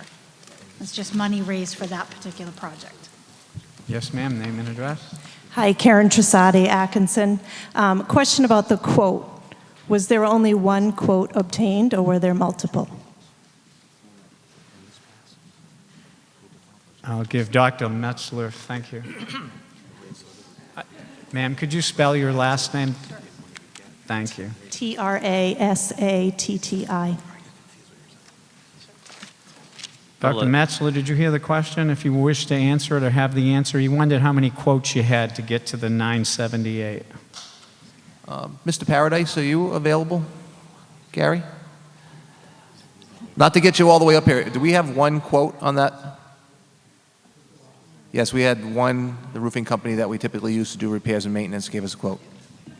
It's a budget number, it didn't go out to bid. Bear, if I may, Mr. Moderator. Yes. Bear in mind, there is a competitive bidding process that the district uses to go out through request for proposal or request for quote. For our purposes, we just have an idea where that number is now based on the work that's being requested. It may be less, it may be more based on that competitive bid process. Thank you. So we have a motion to increase 500,000 to 978,000 in Article 6. Any more discussion on that motion? All in favor of the motion signify by saying aye. Aye. Those opposed? No. No. I believe the noes have it. Motion failed. We go back now to the main motion. Any more discussion on the main motion, the article as written? I have a question. Peter has a question. So where on the CIP list does repair of this roof fit? Is this up at the top of the list? Is this where is it? How is this chosen? As chair of CIP committee? Yes, please. Would you like to answer the question, Sue?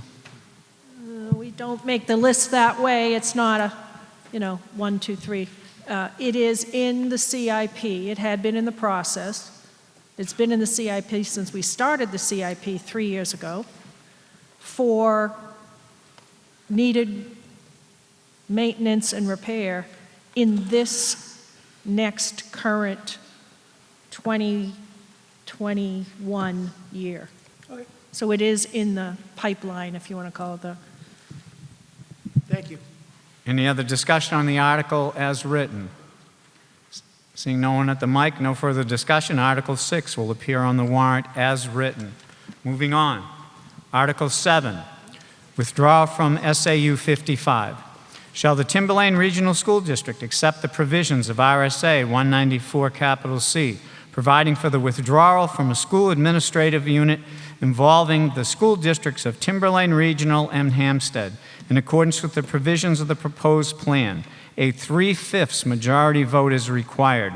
This was recommended by the school board 7-2-0. I have a motion to place this on the warrant as written, made by Kristen. Do I have a second? Seconded on the end. I can't see. Is that Mr. Doobie? It was. It was. It still is, I guess. Mr. Doobie seconded it. I will make this remark. We have a legal opinion. This is an article that's provided by law, so it's non-amendable, but it is discussionable. We can talk about it, but we can't amend it. The lawyers say this is provided by statute, so it will go into the warrant as written, but we can talk about it. And Mr. Doobie, I believe you'd like to talk about it, according to my notes. And if you don't, that's fine. So I'll speak to it by deferring to Dr. Farrer. Doctor? I think it would be appropriate for me to speak to it because I was chair of the withdrawal committee that was formed when this warrant article was passed. This was a citizens petition warrant article that was passed last March, which resulted in the formation of a withdrawal committee, which was comprised of 2 school board members, a member from the budget committee, 1 representative from each of the 4 towns, and the superintendent as an ex officio member.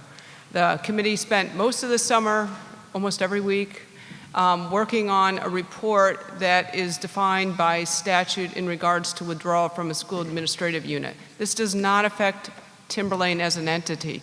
This withdraws us from this school administrative unit 55 that's comprised of Timberlane and Hampstead. Because of the large size and the existing contracts, the decision by the committee was in favor of withdrawal. I think the final vote was 6-0 with 1 member not present. And we felt that there should be a year of transition to let some existing contracts expire and also give the district time to bring on new staff should they need, or to discuss with the Hampstead board which members of the SAU staff may or may not remain with Timberlane. This report, once it was written, and it is a public document, it is posted on the school website for anybody to read, came forward in August for a public hearing as required by statute. We had a public hearing on it. From there, it moved forward to the State Board of Education for a hearing.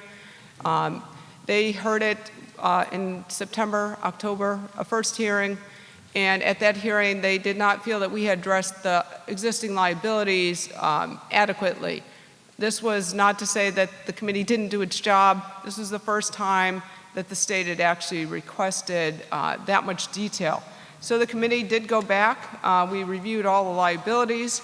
We categorically stated that should the withdrawal pass, and not that we wouldn't have done this, that Timberlane would honor all existing liabilities to the SAU, as we would have had we remained with the SAU. Once we did that, the State Board of Education approved the withdrawal plan, and they have sent us a notice saying that it is approved, and so this will now go before the voters. It requires a 2/3 majority. By the way, if this does not pass, the board can bring it to the voters again, as is, next year for the warrant article. I'd be happy to answer any more questions. Many of the withdrawal member committees are here. Jen Silva, was a school board rep I want to thank John Hughes from Danville, who was a budget rep. Karen Steele from Atkinson is here. Who am I missing? Barbara Kitska from Plastow was a Plastow rep. Anybody else? Mark Sherwood's here. Oh, where's Mark Sherwood's Mark over there. Sherwood's hiding in the back. Mark Sherwood from Sanda. I can't thank people enough. I also want to point out that the Hampstead chair and vice chair were at the public hearing of our withdrawal plan and also at the State Board of Education, and Hampstead supports Timberlane's withdrawal from SAU 55. Thank you. I have a speaker behind me. Yeah. Hopefully the attorney can make this quickly because I've been informed that my question might not be necessary, so I'll try to make it quick. I heard you say that Article 7, and to be clear, I'm not looking to amend this, but you said this matter is only for discussion. It cannot be amended. That's what I've been advised, yeah. It cannot, through the attorney, because I know sometimes you can amend the language but not change the subject. Can you just clarify briefly? Yeah, I touched on this originally. The statute says that the warrant article has to be presented on the ballot in substantially the following form. The statute here is in substantially the following form. I'm not sure what amendment would come before us that would still leave the article in substantially the same form as the statute. So I think generally it's not amendable unless there's some minor amendment, some word, but no, it's not really amendable in any material way. To clarify, you can't think of an amendment that would be legal, but you're not saying it's not amendable. Yeah, so to be very, very, very clear, in a deliberative session, you can't amend a warrant article whose language is specifically prescribed by law. This warrant article isn't specifically prescribed by law, but the warrant article has to be in a very specific form. I'm not sure what amendment you would propose that would leave it in the substantially the same form. That's the legal answer. Thank you. This is more for clarification because often this is amendable and not just for discussion. So it's for my edification and anyone else like me who might have been a tad bit confused. Thank you. I appreciate it. No problem. Thank you. Sarah? Yes. So I just wanted to speak to the fact I did not vote to recommend this warrant article for a number of reasons. They're primarily based on the lack of detail surrounding the dispositions of SAU 55 assets and liabilities. As I read the report, I expected to see more details, specifically concerning the superintendent's contract, which ends in August of 2022, a year after the proposed withdrawal date. These concerns are further validated upon review of the impact statement that was submitted by Hampstead's attorney, Dean Eggert, at the November 11th presentation of the DOE of the resubmitted plan by the withdrawal committee. The letter actually outlines 6 key deficiencies with this resubmitted plan related to the disposition of assets and liabilities, and I'd just like to highlight 2, items A and item F. Item A states that the resubmitted plan fails to acknowledge or address a multi-year superintendent contract that ends in August 2022, which includes liabilities that extend beyond the withdrawal date. The prorated amount of this obligation totals $336,880. This is a significant liability which will be partially incurred as of the date of withdrawal, and the resubmitted plan does not address its disposition. More concerning, however, is that the resubmitted plan fails to plan for the disposition of the liabilities in this contract that extend beyond the date of withdrawal.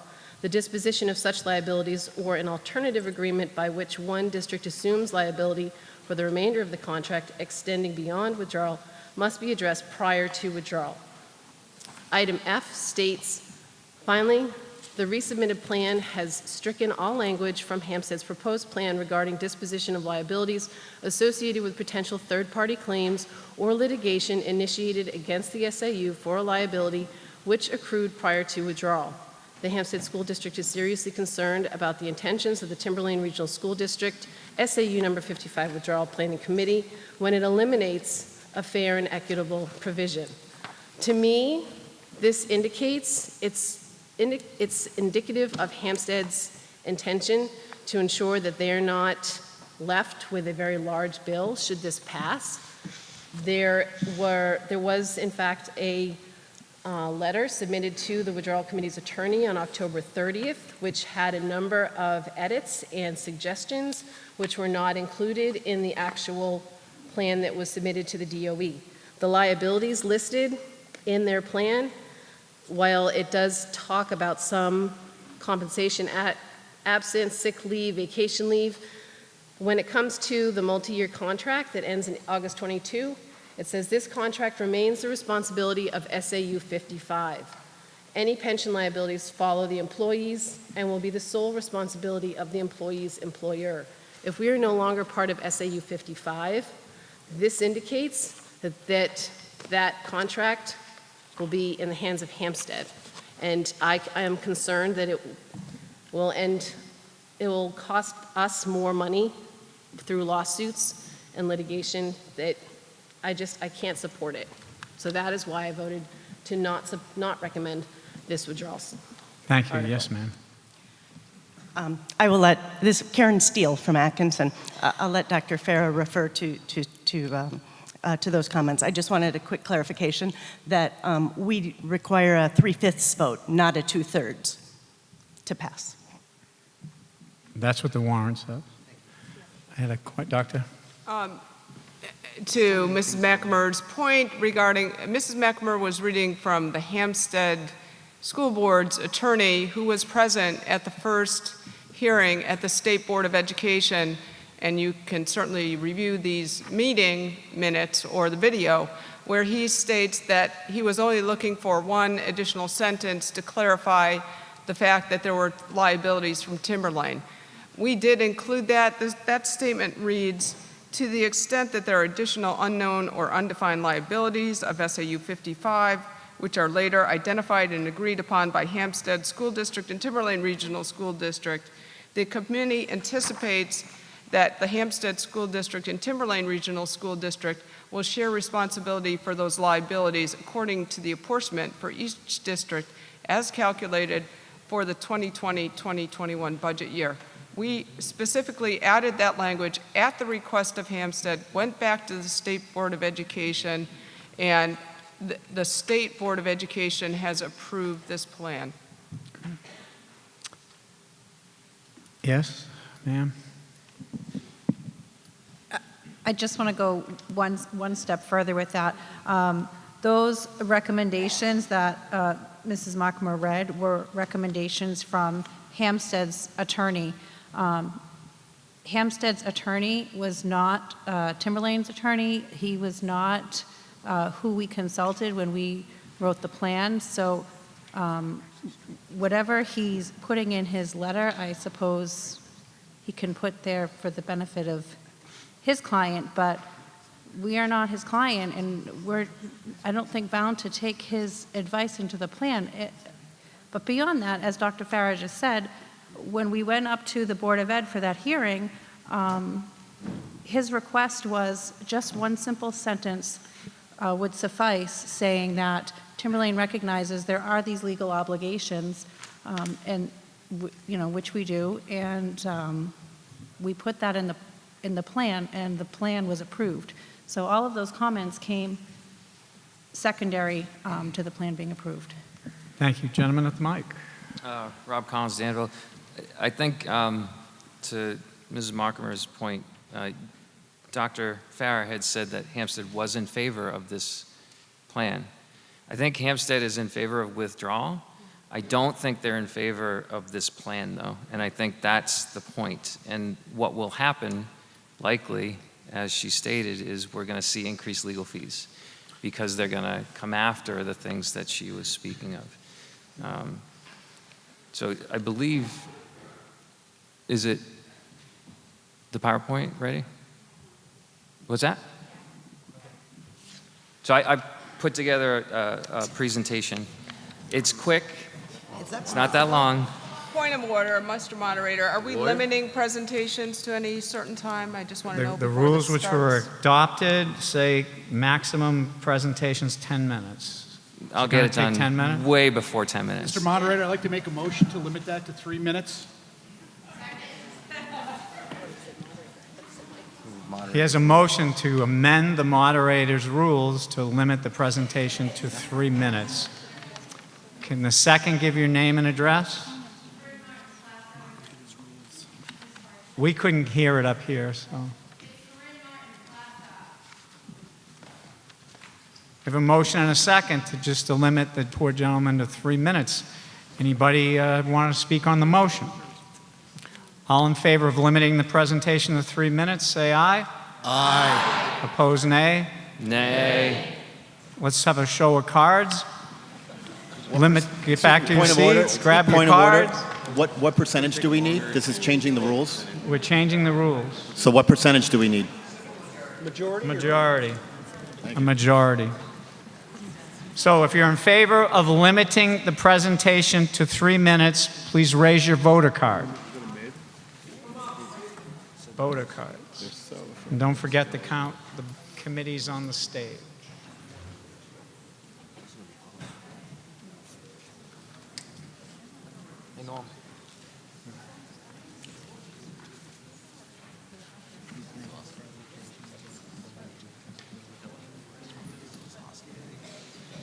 I get, but you don't want something.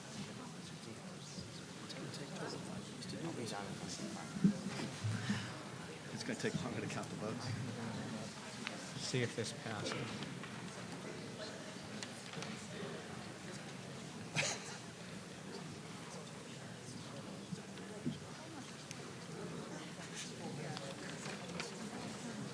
I know, right? I'd be done by now.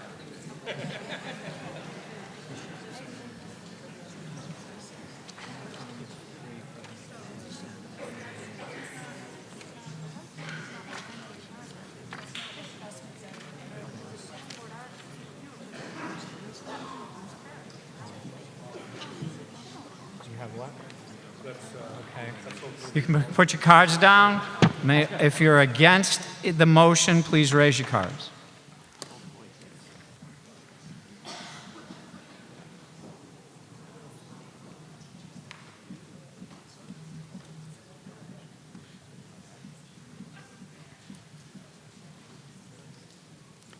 If it fails.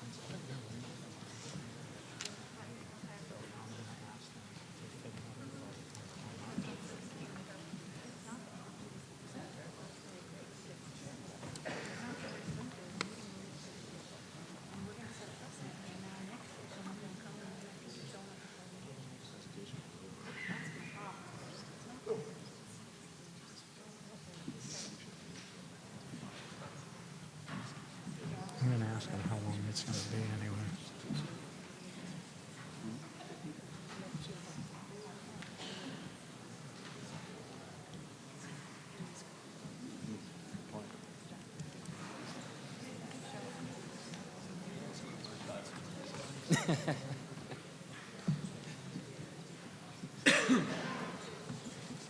So,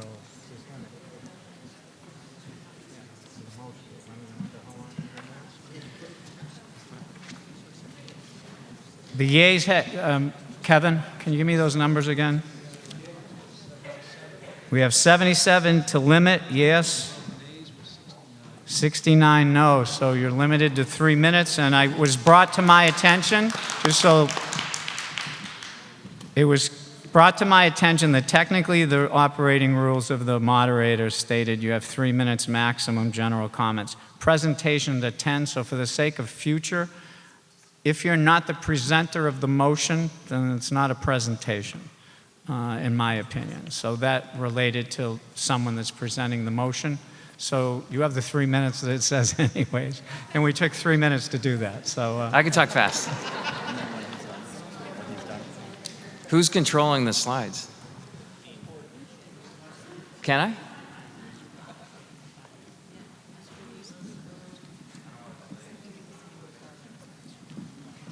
What do I hit to? All right, so these are excerpts from the withdrawal plan. The first thing on this page is to point out that when they compiled the salaries, they excluded the salary of the assistant superintendent.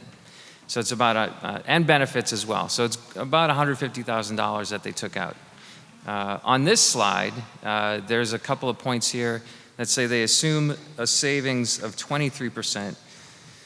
But if you look at liability insurance, it's, which is not, I think, what they think it is. Liability insurance for the SAU is liability for the functions of the SAU. The recommendation was to not cut this at all. Supplies were cut 29%, dues and fees were cut 45%, and then employee insurance was cut 18%, even though it says 23% there. So the question is, how many people are we cutting? In the budget, it says they cut 2 FTE, but if you look at this organizational chart, there's actually 13 positions. Cutting 2 FTE would actually leave you with 11.5. So I'm not really sure if it's a 4% reduction in staff or if it's a 15% reduction in staff. This is the last slide on the budget piece. Again, it says assuming 23% savings, but with employee retirement, they cut 28%.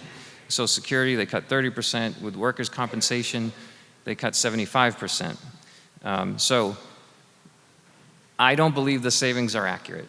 That's my point. And okay, I'll leave it at that. Transition plan. This is extremely important. The transition plan calls for a superintendent to start on April 1st, in the middle of the school year. I think it will be very difficult to find anyone of good caliber to lead our schools that will be available April 1st to start. It also requires that person to fill the SAU, the central office, with staff in under 3 months. I'll skip over this one. The transition cost, we've gone over enough. It's $100,000. So reasons to vote no. I think the savings in the plan are grossly overestimated. I'd also like to add that Dr. Farah a year ago told us that the withdrawal study would not cost us any money. I believe we have a bill of around $15,000 right now. Number 2, hiring a new superintendent to start April 1st is extremely difficult. We'll likely be paying 77% of Dr. Metzler's salary in the school year that Hampstead would no longer be part of the SAU, on top of paying for 100% of the superintendent that we would hire. There's 100,000. Thank you.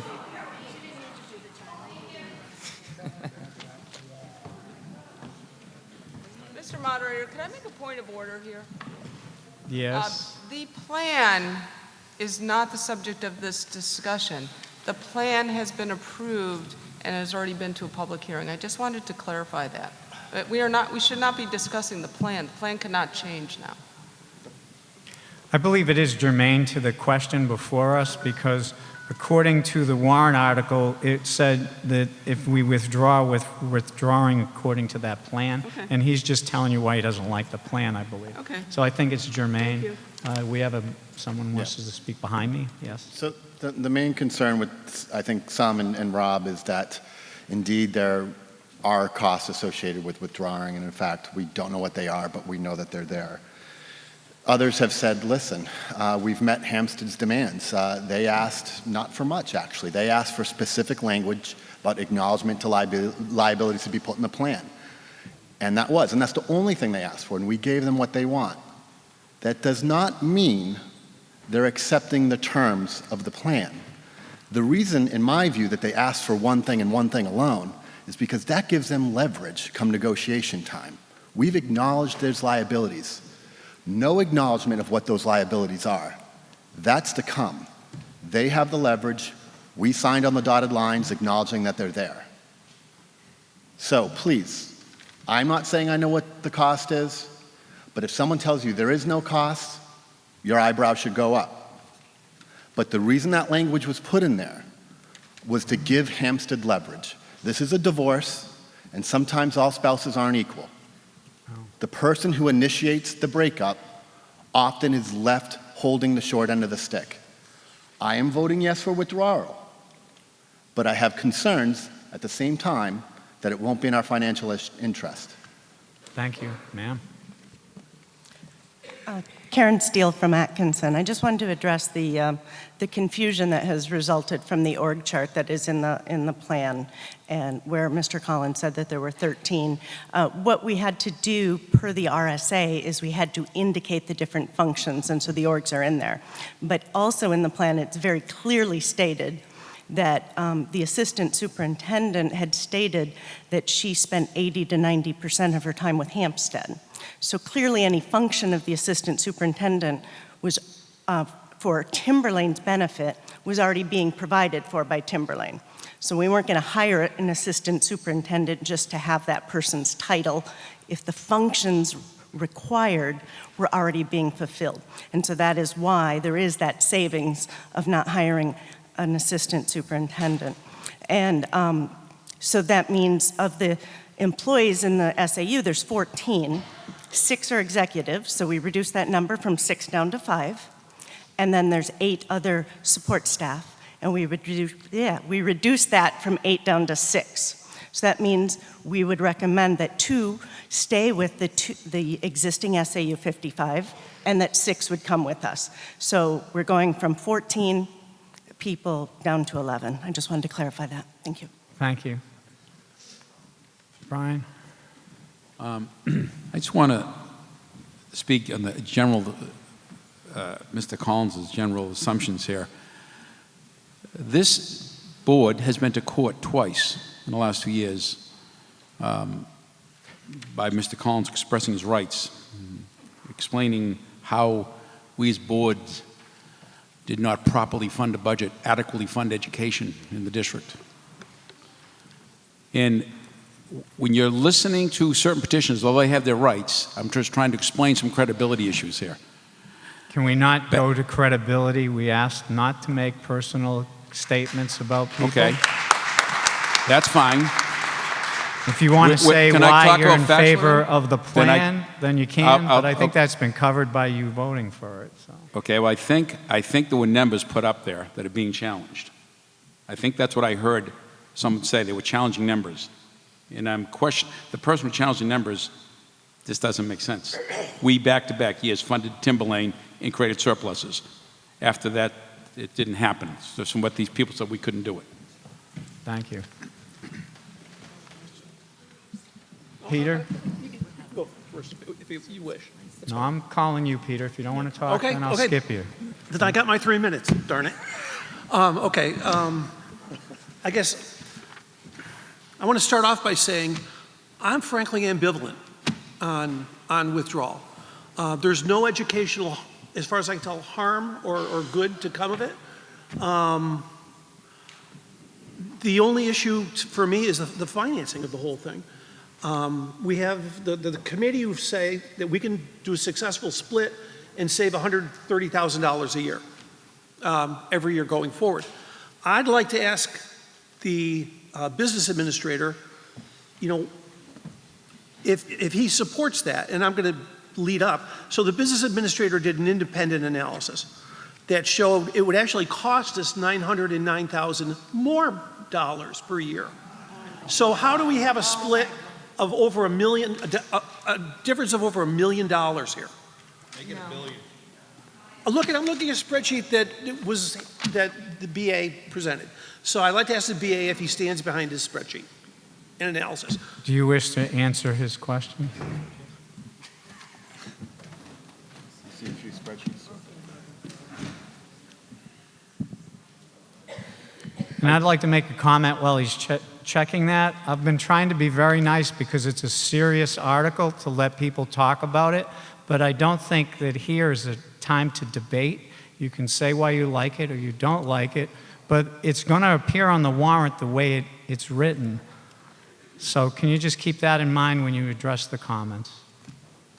You have, my budget would estimate about $2 million a year, which is more than you're paying currently, and you have a loss of revenue as well, because although Timberlane pays into the SAU also pays Timberlane. It pays it for rent, it pays it for an offset for our courier, it pays an offset for hardware support, and we have other revenue that comes in as well, and SAU contributes a portion of utilities that it uses as part of its lease for the building at 30 Greeno. So all factors considered, you've still got the expenses, and you'll have a loss of revenue that wouldn't be coming in from the SAU. That's just fair disclosure. Thank you. I'm going to go to Ms. Kishka and then to the board. I just had a quick, I have 3 minutes I wanted to take, but I had a quick question on Mr. Dowd's spreadsheet. Is that the one where you said we needed 19 people instead of 14 people in the SAU if we have a single district SAU? No. Okay. All right, so do I get a yellow card when I get close from Toastmasters? He's a Toastmasters guy. Oh, and point of order, can we take down the previous presentation? Or are we done with that? Is that the clicker? I don't have the clicker. Rob, did you steal the clicker? No, they have. Okay.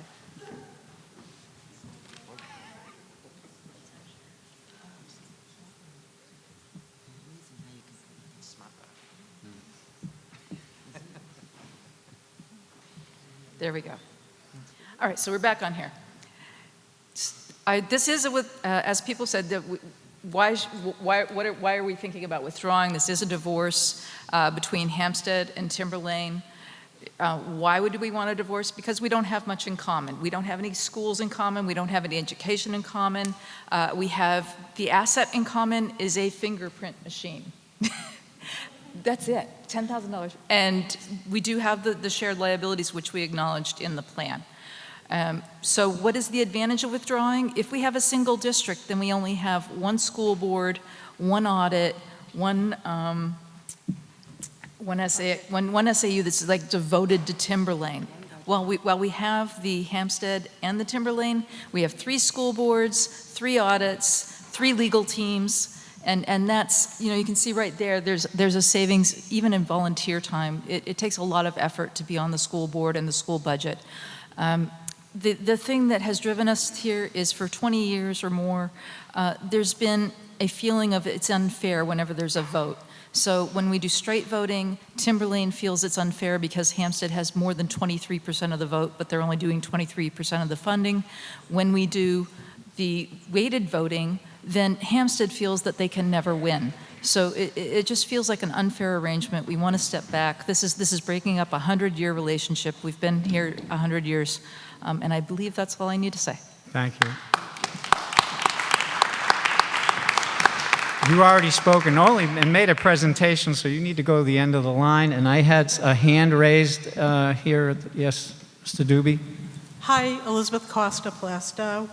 And I had him first, but that's okay. I'm sorry. Go ahead, Mr. Doobie. I think he's going to. Sorry. Go ahead. I would like to just say that some people have formed a withdrawal coalition, and they would like to invite the public to come and listen to the withdrawal and have a civil conversation on February 19th at Plastow Public Library from 7 to 8:30 p.m. Everybody is welcome to bring their views. We're going to have it moderated. And Mr. Collins, you could bring your report. Thank you. You're welcome. Thank you. Mr. Doobie? And then Sue. So there was discussion about revenue generation from Hampstead and losing part of that revenue. The revenue we're generating is really due to pass-through expenses. So there's expenses incurred, we bill them back. That comes over to another balance sheet as revenue. And then there's the actual expense of the legal fees going back and forth. Everyone that's watched knows it's been contentious and it's resulted in legal fees. So that's really a wash. It's not I don't think it stands up much. Thank you. Sue? So I do appreciate all the work the committee did. Worked all summer, worked really hard, had to go to the DOE. I followed that. I read the report. I followed the different minutes. I attended the public hearing that we had where I thought there were some really good questions asked. But the one thing we need to consider here are the kids. That this transition is going to have an effect on education at Timberlane. Please don't think it's not. No. It's not about the money piece. No. The kids here in any divorce, which I find offensive that we keep using that term, divorce, the kids are going to get involved. The transition of having to have a whole new staff, I'm really concerned about. That's the reason I voted no. Thank you, Sue. Yes, ma'am. Name and address? Marianne Springer, Danville. I'd just like to say I also followed the withdrawal study committee this summer. I attended the public hearing. I appreciate all the efforts that the committee put in.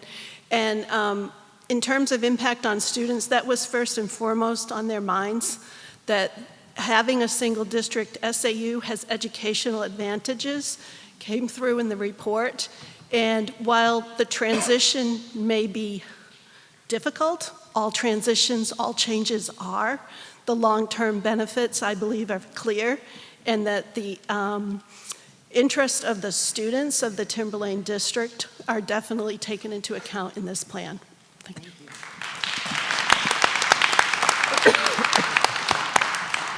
Hi, Megan Martin, Plastow. I want to thank the committee first and foremost. You guys put in a ton of work. The report was very clear, it was pretty transparent, and if you were at the public hearing, it was easy to understand.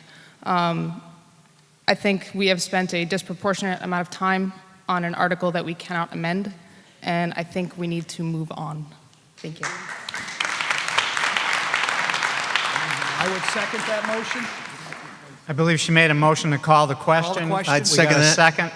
We got 2 seconds to call the motion. All those in favor of calling the motion signify by saying aye. Aye. Opposed, nay. Abstains. We had a few nays, but the motion passes, so we're moving on. 7 will appear on the warrant as written. Housekeeping, Article 8, General Acceptance of Reports. Shall the voters of the Timberlane Regional School District accept reports of agents, auditors, and committees as written in the 2019 annual report? Majority vote required, recommended by the school board 900. We have a motion to place Article 8 on the warrant as written. I make a motion. We have a motion by Sheila, I think, seconded by Kristen. Any discussion?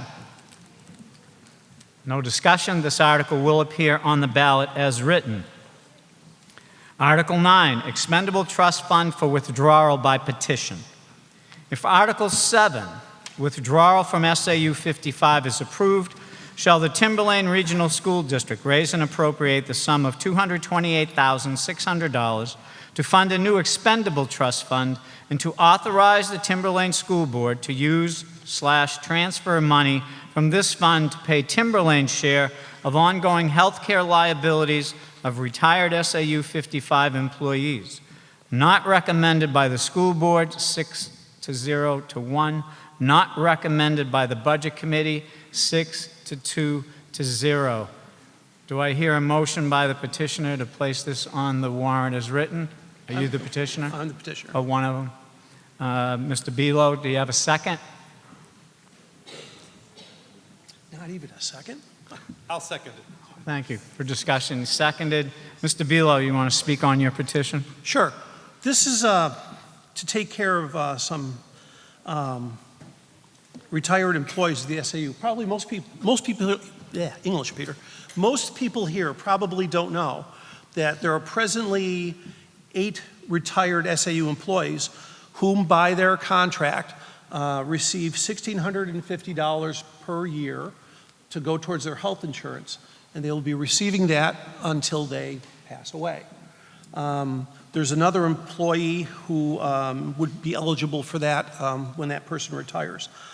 So I'm trying to take that $1,650 times the 9 employees times the 77% that we pay from Timberlane towards them and set that money aside enough to cover 20 years of that money, or of that, that cost.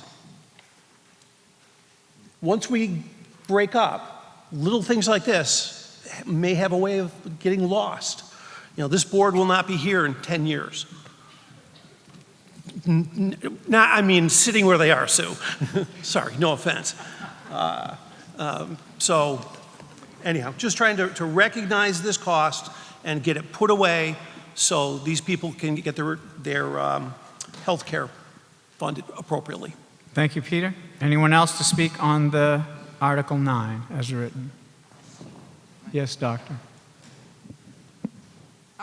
When I look at the executive summary that I received from the business administrator as part of our study plan, it looked like that typically what we're paying out, just so people understand that there are 8 employees, but on an annual basis, in year 16-17, we paid out $6,600. In 17-18, we paid out $6,600. In 18-19, we paid out $8,250.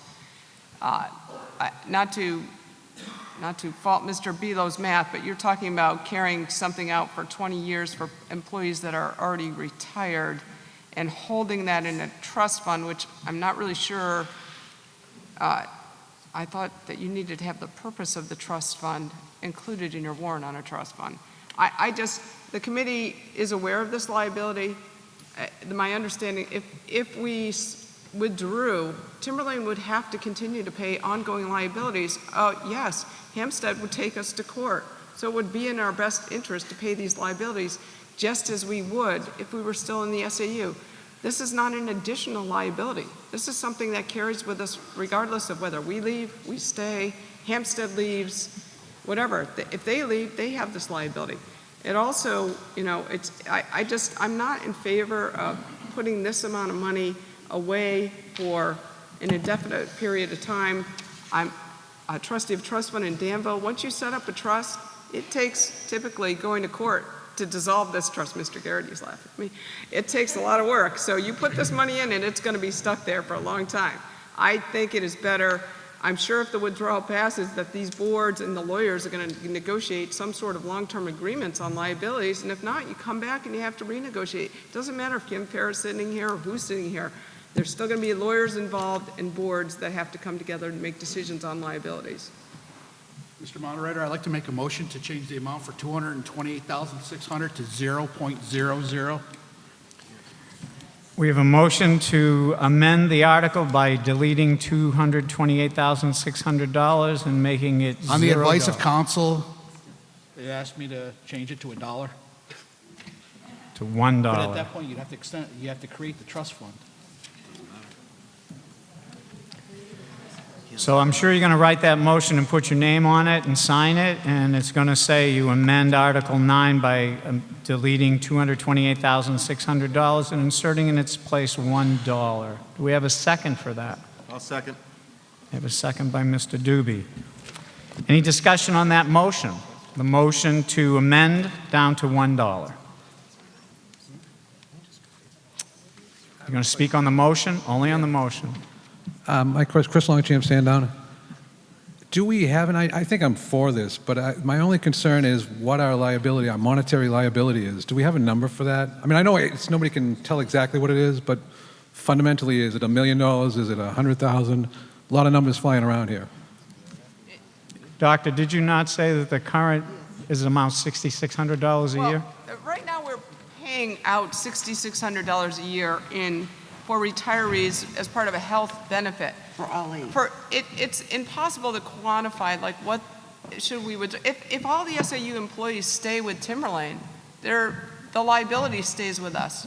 If they go with another SAU, it's just like if I leave my job and go to another job, you go with them unless there's some pre-existing liability, like a retirement. So I'm not trying to be cagey here, but it's difficult to give you a number because we don't know what employees are staying, what employees are leaving. I mean, in the report, there is post-employment liabilities that have been identified of about $200,000, but that is something that we would owe regardless of whether or not, and we don't know we owe it if the person stays with the SAU. Does that make sense? That's actually not what I'm asking. What I'm asking is more broad than that. I know this is what we're talking about, but my question as a taxpayer is, what would be the impact of this change? Like I said, I don't think I'm against it. I just want to know what our monetary liability is for this change. And I think this is one piece to head towards that end, but there are other pieces that you guys have identified. Is there anyone that can tell me, is it $500,000? Is it, No. Excuse me, might I say that's maybe a good question, but it's not the question to his original petition that only has to do with paying these ongoing medicals. And now the motion, I'm told the maker of the motion's been told it's legal to reduce it to 0, which he originally said. So he's amended his motion. Does the second agree to the amendment? Yes. So now the motion before us is to reduce the amount from $228,600 to $0. Anyone want to speak on the motion to reduce the amount?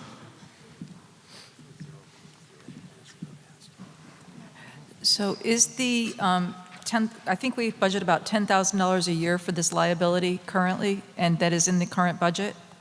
Is that correct? In the current SAU budget? Yeah. Maybe the business administrator. Mr. can Dowd? answer that question. Yes.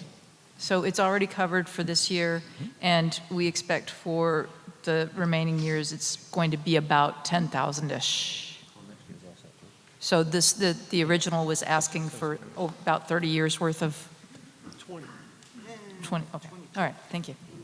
Just, if I may, Mr. Moderator, just for the record, the present value of that future obligation is currently estimated at part of $123,000. So the present value of that obligation now going out, that $10,000 a year, $9,000 a year, if you calculate it out, we have an implied rate of interest, about $123,000. The motion on the motion to reduce to 0. Yes, ma'am. Yes, thank you. Stephanie Doobie, Danville, New Hampshire. I just had a quick question regarding if it were to go to 0, is there a cost associated with creating the actual fund? Because the verbiage there regarding creating a fund, to create a fund to the expendable trust. So I'm just curious about how, I think that verbiage needs to be changed somehow. It may be a I'll wait for separate Mr. question, O'Shaughnessy but- to respond to that, but I believe they'll have a fund, but they'll have nothing in it. But there's a cost associated with creating the fund. And that would be kind of Can our counterproductive. administrator answer that? I don't know if there's a cost because you wouldn't I would set up imagine a there bank would be. account. No? Not There's really. no- No, if there are no assets part of that and there's no distribution, Okay. the cost just be writing down you have a fund that has nothing in it. Okay, very good. Thank you. On the motion to reduce. John Goldman, Sandown. Mr. Bielow's math is correct. I mean, 8 or 9 people times 1,600 a year is, times 1,600 a year is 14,000 and change times 20 years. His number's right. With a budget as large as this, I have no idea why you would encumber 230,000 till the end of time for $10,000 or $12,000 a year liability. So I would certainly not be in favor of that. Thank you. On the motion to reduce. Hello, I'm Marian Staska from Sandown. I have a question. I'm not sure if this is going to come off silly, but if we don't put this through, is there any way that these people will lose their health care? No. Okay. Thank you. Can you spell your last name for the clerk? She couldn't hear it. S-T-A-S-K-A. Thank you. Did I win the spelling bee? You don't. Any more discussion on the motion to reduce to 0? Seeing no one at the mic, all those in favor of the motion to reduce the amount to 0 signify by saying aye. Aye. Opposed, nay. Nay. Abstained. The ayes have it. Now on the amended motion to set up an account with $0 in it. Yes, ma'am. Mr. Moderator, I'd like to make an amendment. I would like to amend warrant Article 9 and add advisory only, non-binding to that warrant article. I heard you, but I'm waiting to see what our attorney says before I ask for a second. Ask it again. She wants to make it advisory, not, I forgot. Advisory only, non-binding.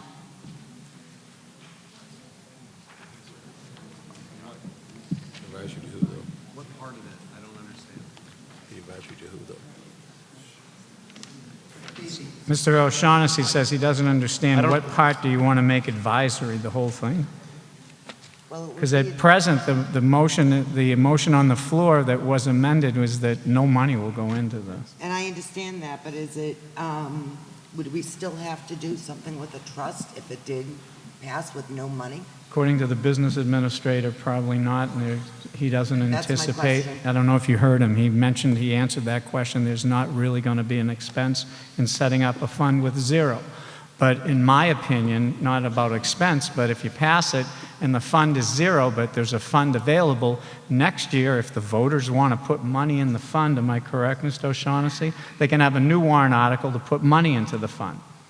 The law is this on? I can't tell. The law is not terribly clear with respect to whether the creation of a trust and the appropriation of money into a trust are two separate actions or one action. So I don't have an answer I can give you with any clarity. If you create a trust, you will have created a trust with nothing in it, and that really doesn't mean anything. And next year you could add money to it, and then that would mean something. That's the best I can offer you in terms of legal advice, because the law is not terribly clear.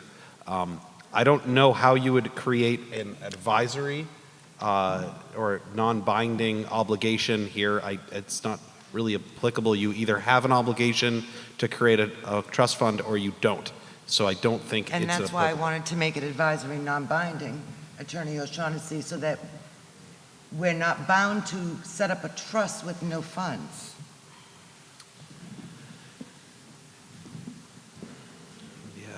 Moderator?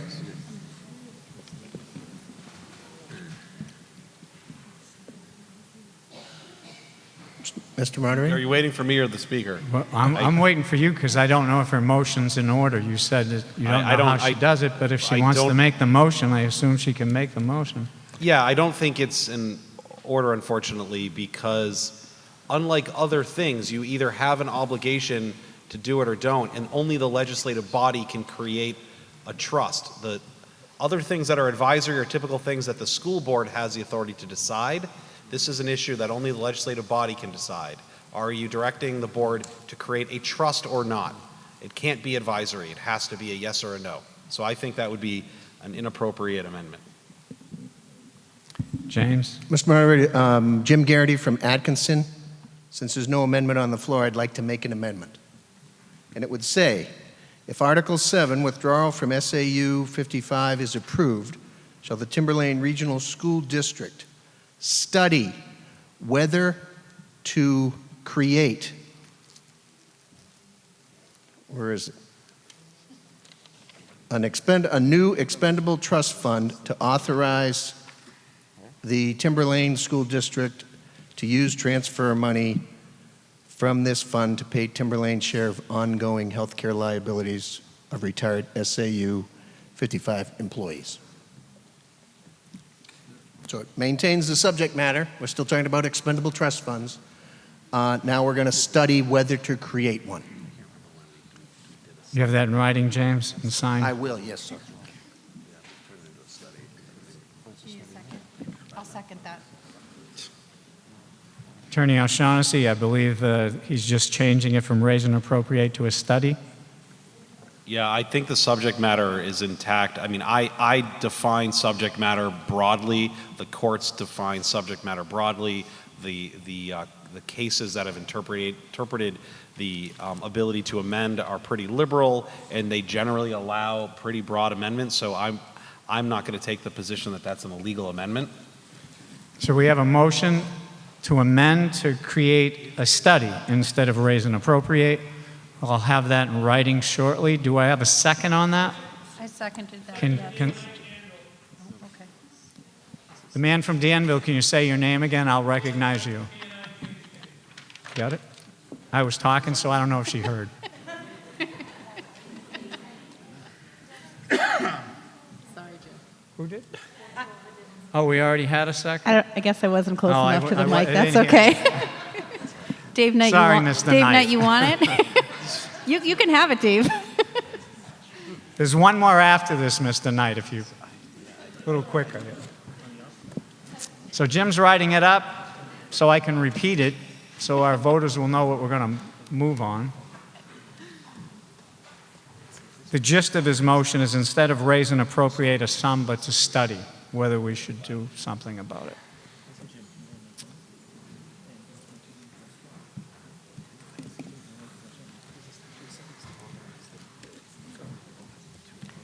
And before I forget, I'd like to thank Kristen for giving me a weather update.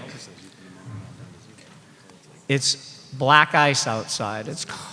It's a lot of ice. Driving will be, please drive carefully, cautiously, don't speed, don't get in a hurry to go home and have your supper. Take your time leaving the facility so no one will be hurt going home. Thank you. I'll try to remind you again before we finish. Drive careful.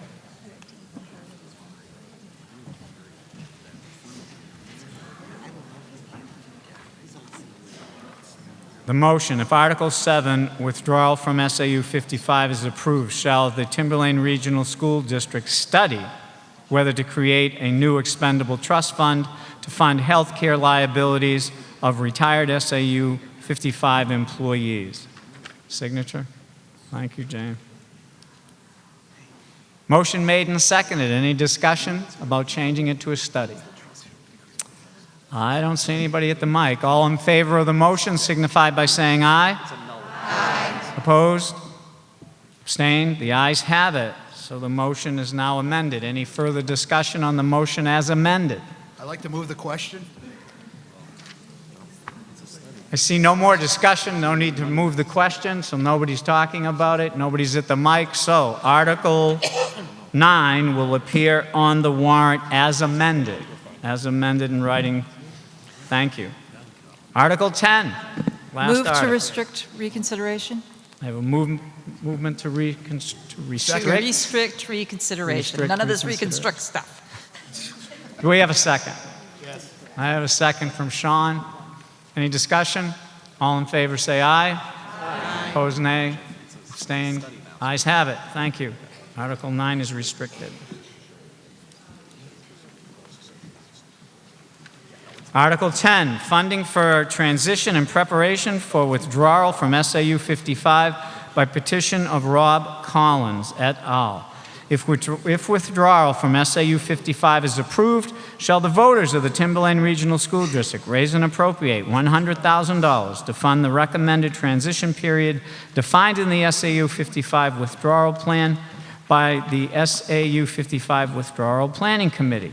Not recommended by the school board, 6-0 to 1. Recommended by the budget committee, 5-3 to 0. Do I have a motion to place this article on the warrant as written? Mr. Collins will make that motion. Do we have a second? We have a second by Sarah. Mr. Collins, you wish to speak on this article? You said I have 10 minutes? Just kidding.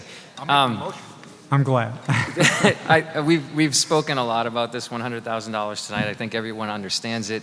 The only reason I put it on as a separate warrant article was because I wanted it to be an upfront cost so that people knew when they voted for withdrawal next year, there will be $100,000 that will likely be needed for a transition. I think it's probably going to be more than that. Some people might think it's going to be less than that, but this is what the committee recommended. So that's why I put it on. Thank you. Thank you, sir. Any further discussion on Article 10? Article 10. Dr. Metz. Yeah, just briefly, I expected somebody to ask this, like what are transition costs? Like what are some of the things? And obviously there could be a lot of things, but if you think about it, it could be, there could be search services, there could be temporary payroll, there could be training, there could be school board retreat with the new leadership team. There are a lot of things that could go into a transition. So there will be some funds needed, obviously, for the school board to work with the new administration. So those are just some, and there's probably others that I'm not listing, but so that's just something for your consideration. Thank you, Doctor. Any more discussion on Article 10? I'd like to make a motion to amend warrant Article 10 to add advisory only non-binding. I couldn't hear you, Lee. Oh. Would like to amend warrant Article 10 to add advisory only non-binding.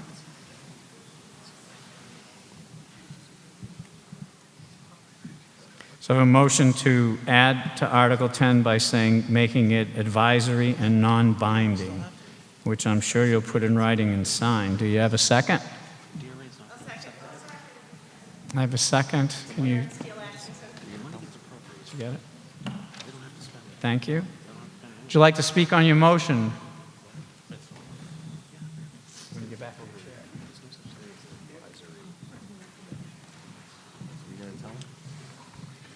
here. Mr. Doobie, speak on your motion. So should it pass on the warrant, it allows us to really assess what the withdrawal fees are and expend what's necessary.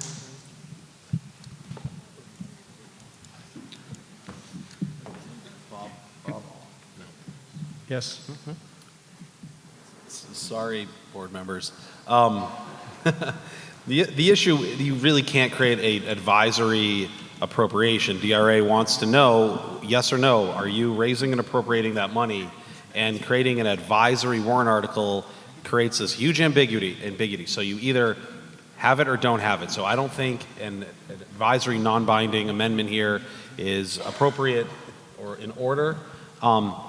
It is by its nature going to be non-binding with respect to the board's obligation to expend the funds in the warrant article anyway. There's going to be no obligation for them to spend that particular amount of money.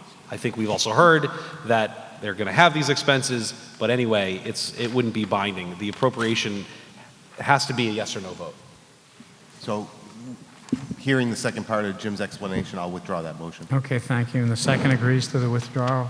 Mr. Moderator, I'd like to make a motion to change the amount from $100,000 to $0.00. We have a motion to change the amount down to $0.00. Do we have a second on that? Can you give the name for the clerk? Stephanie Doobie. Any discussion on the motion to amend to reduce the amount from $100,000 to $0? Peter?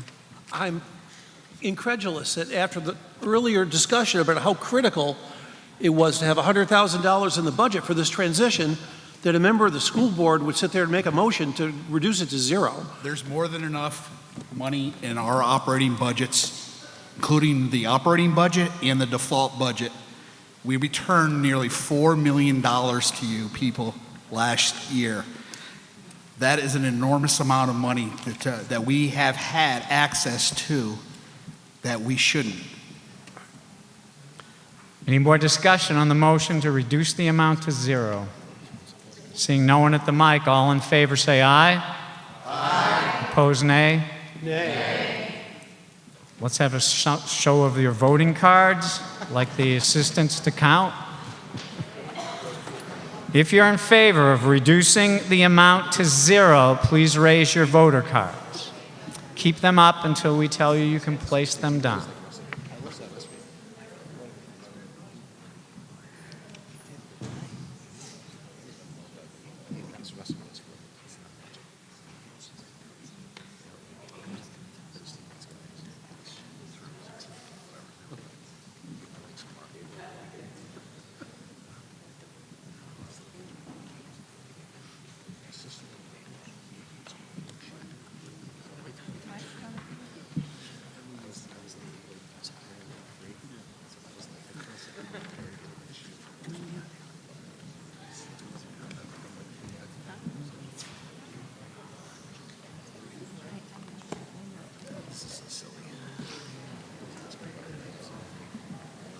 You can put your cards down, thank you.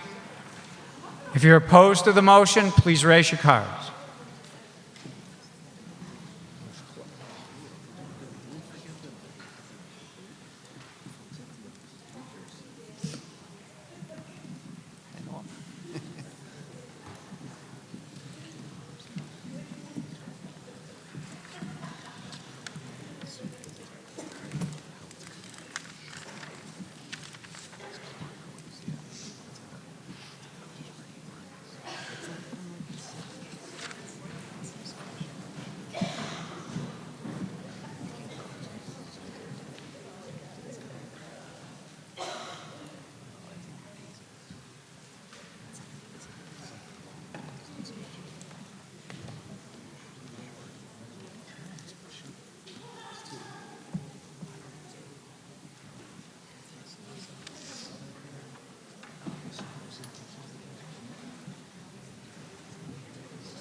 Yeas 71, nays 62. Motion passes. Amount reduced to 0. Discussion on the motion as amended, the article as amended, down to 0. Rob Collins, Danville. So could we get an understanding that if you vote for this or you vote against it, can any money be expended on transition next year? Yes. Can be. Maybe I'm wrong. Any further discussion on the motion as amended? Seeing nobody at the mic, the article will appear on the warrant as amended. Couple of closing housekeeping. Special meetings.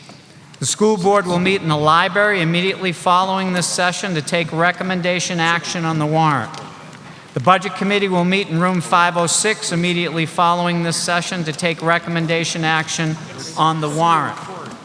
Please remember the black ice outside, drive careful, and vote on March 10th, 2020. In Atkinson at the Atkinson Community Center, Danville Community Center, Plastow Powell School, and Sandown Town Hall. I have no motion before me, so I declare this deliberative session adjourned. Thank you for coming. Thank you for participating. Thank you.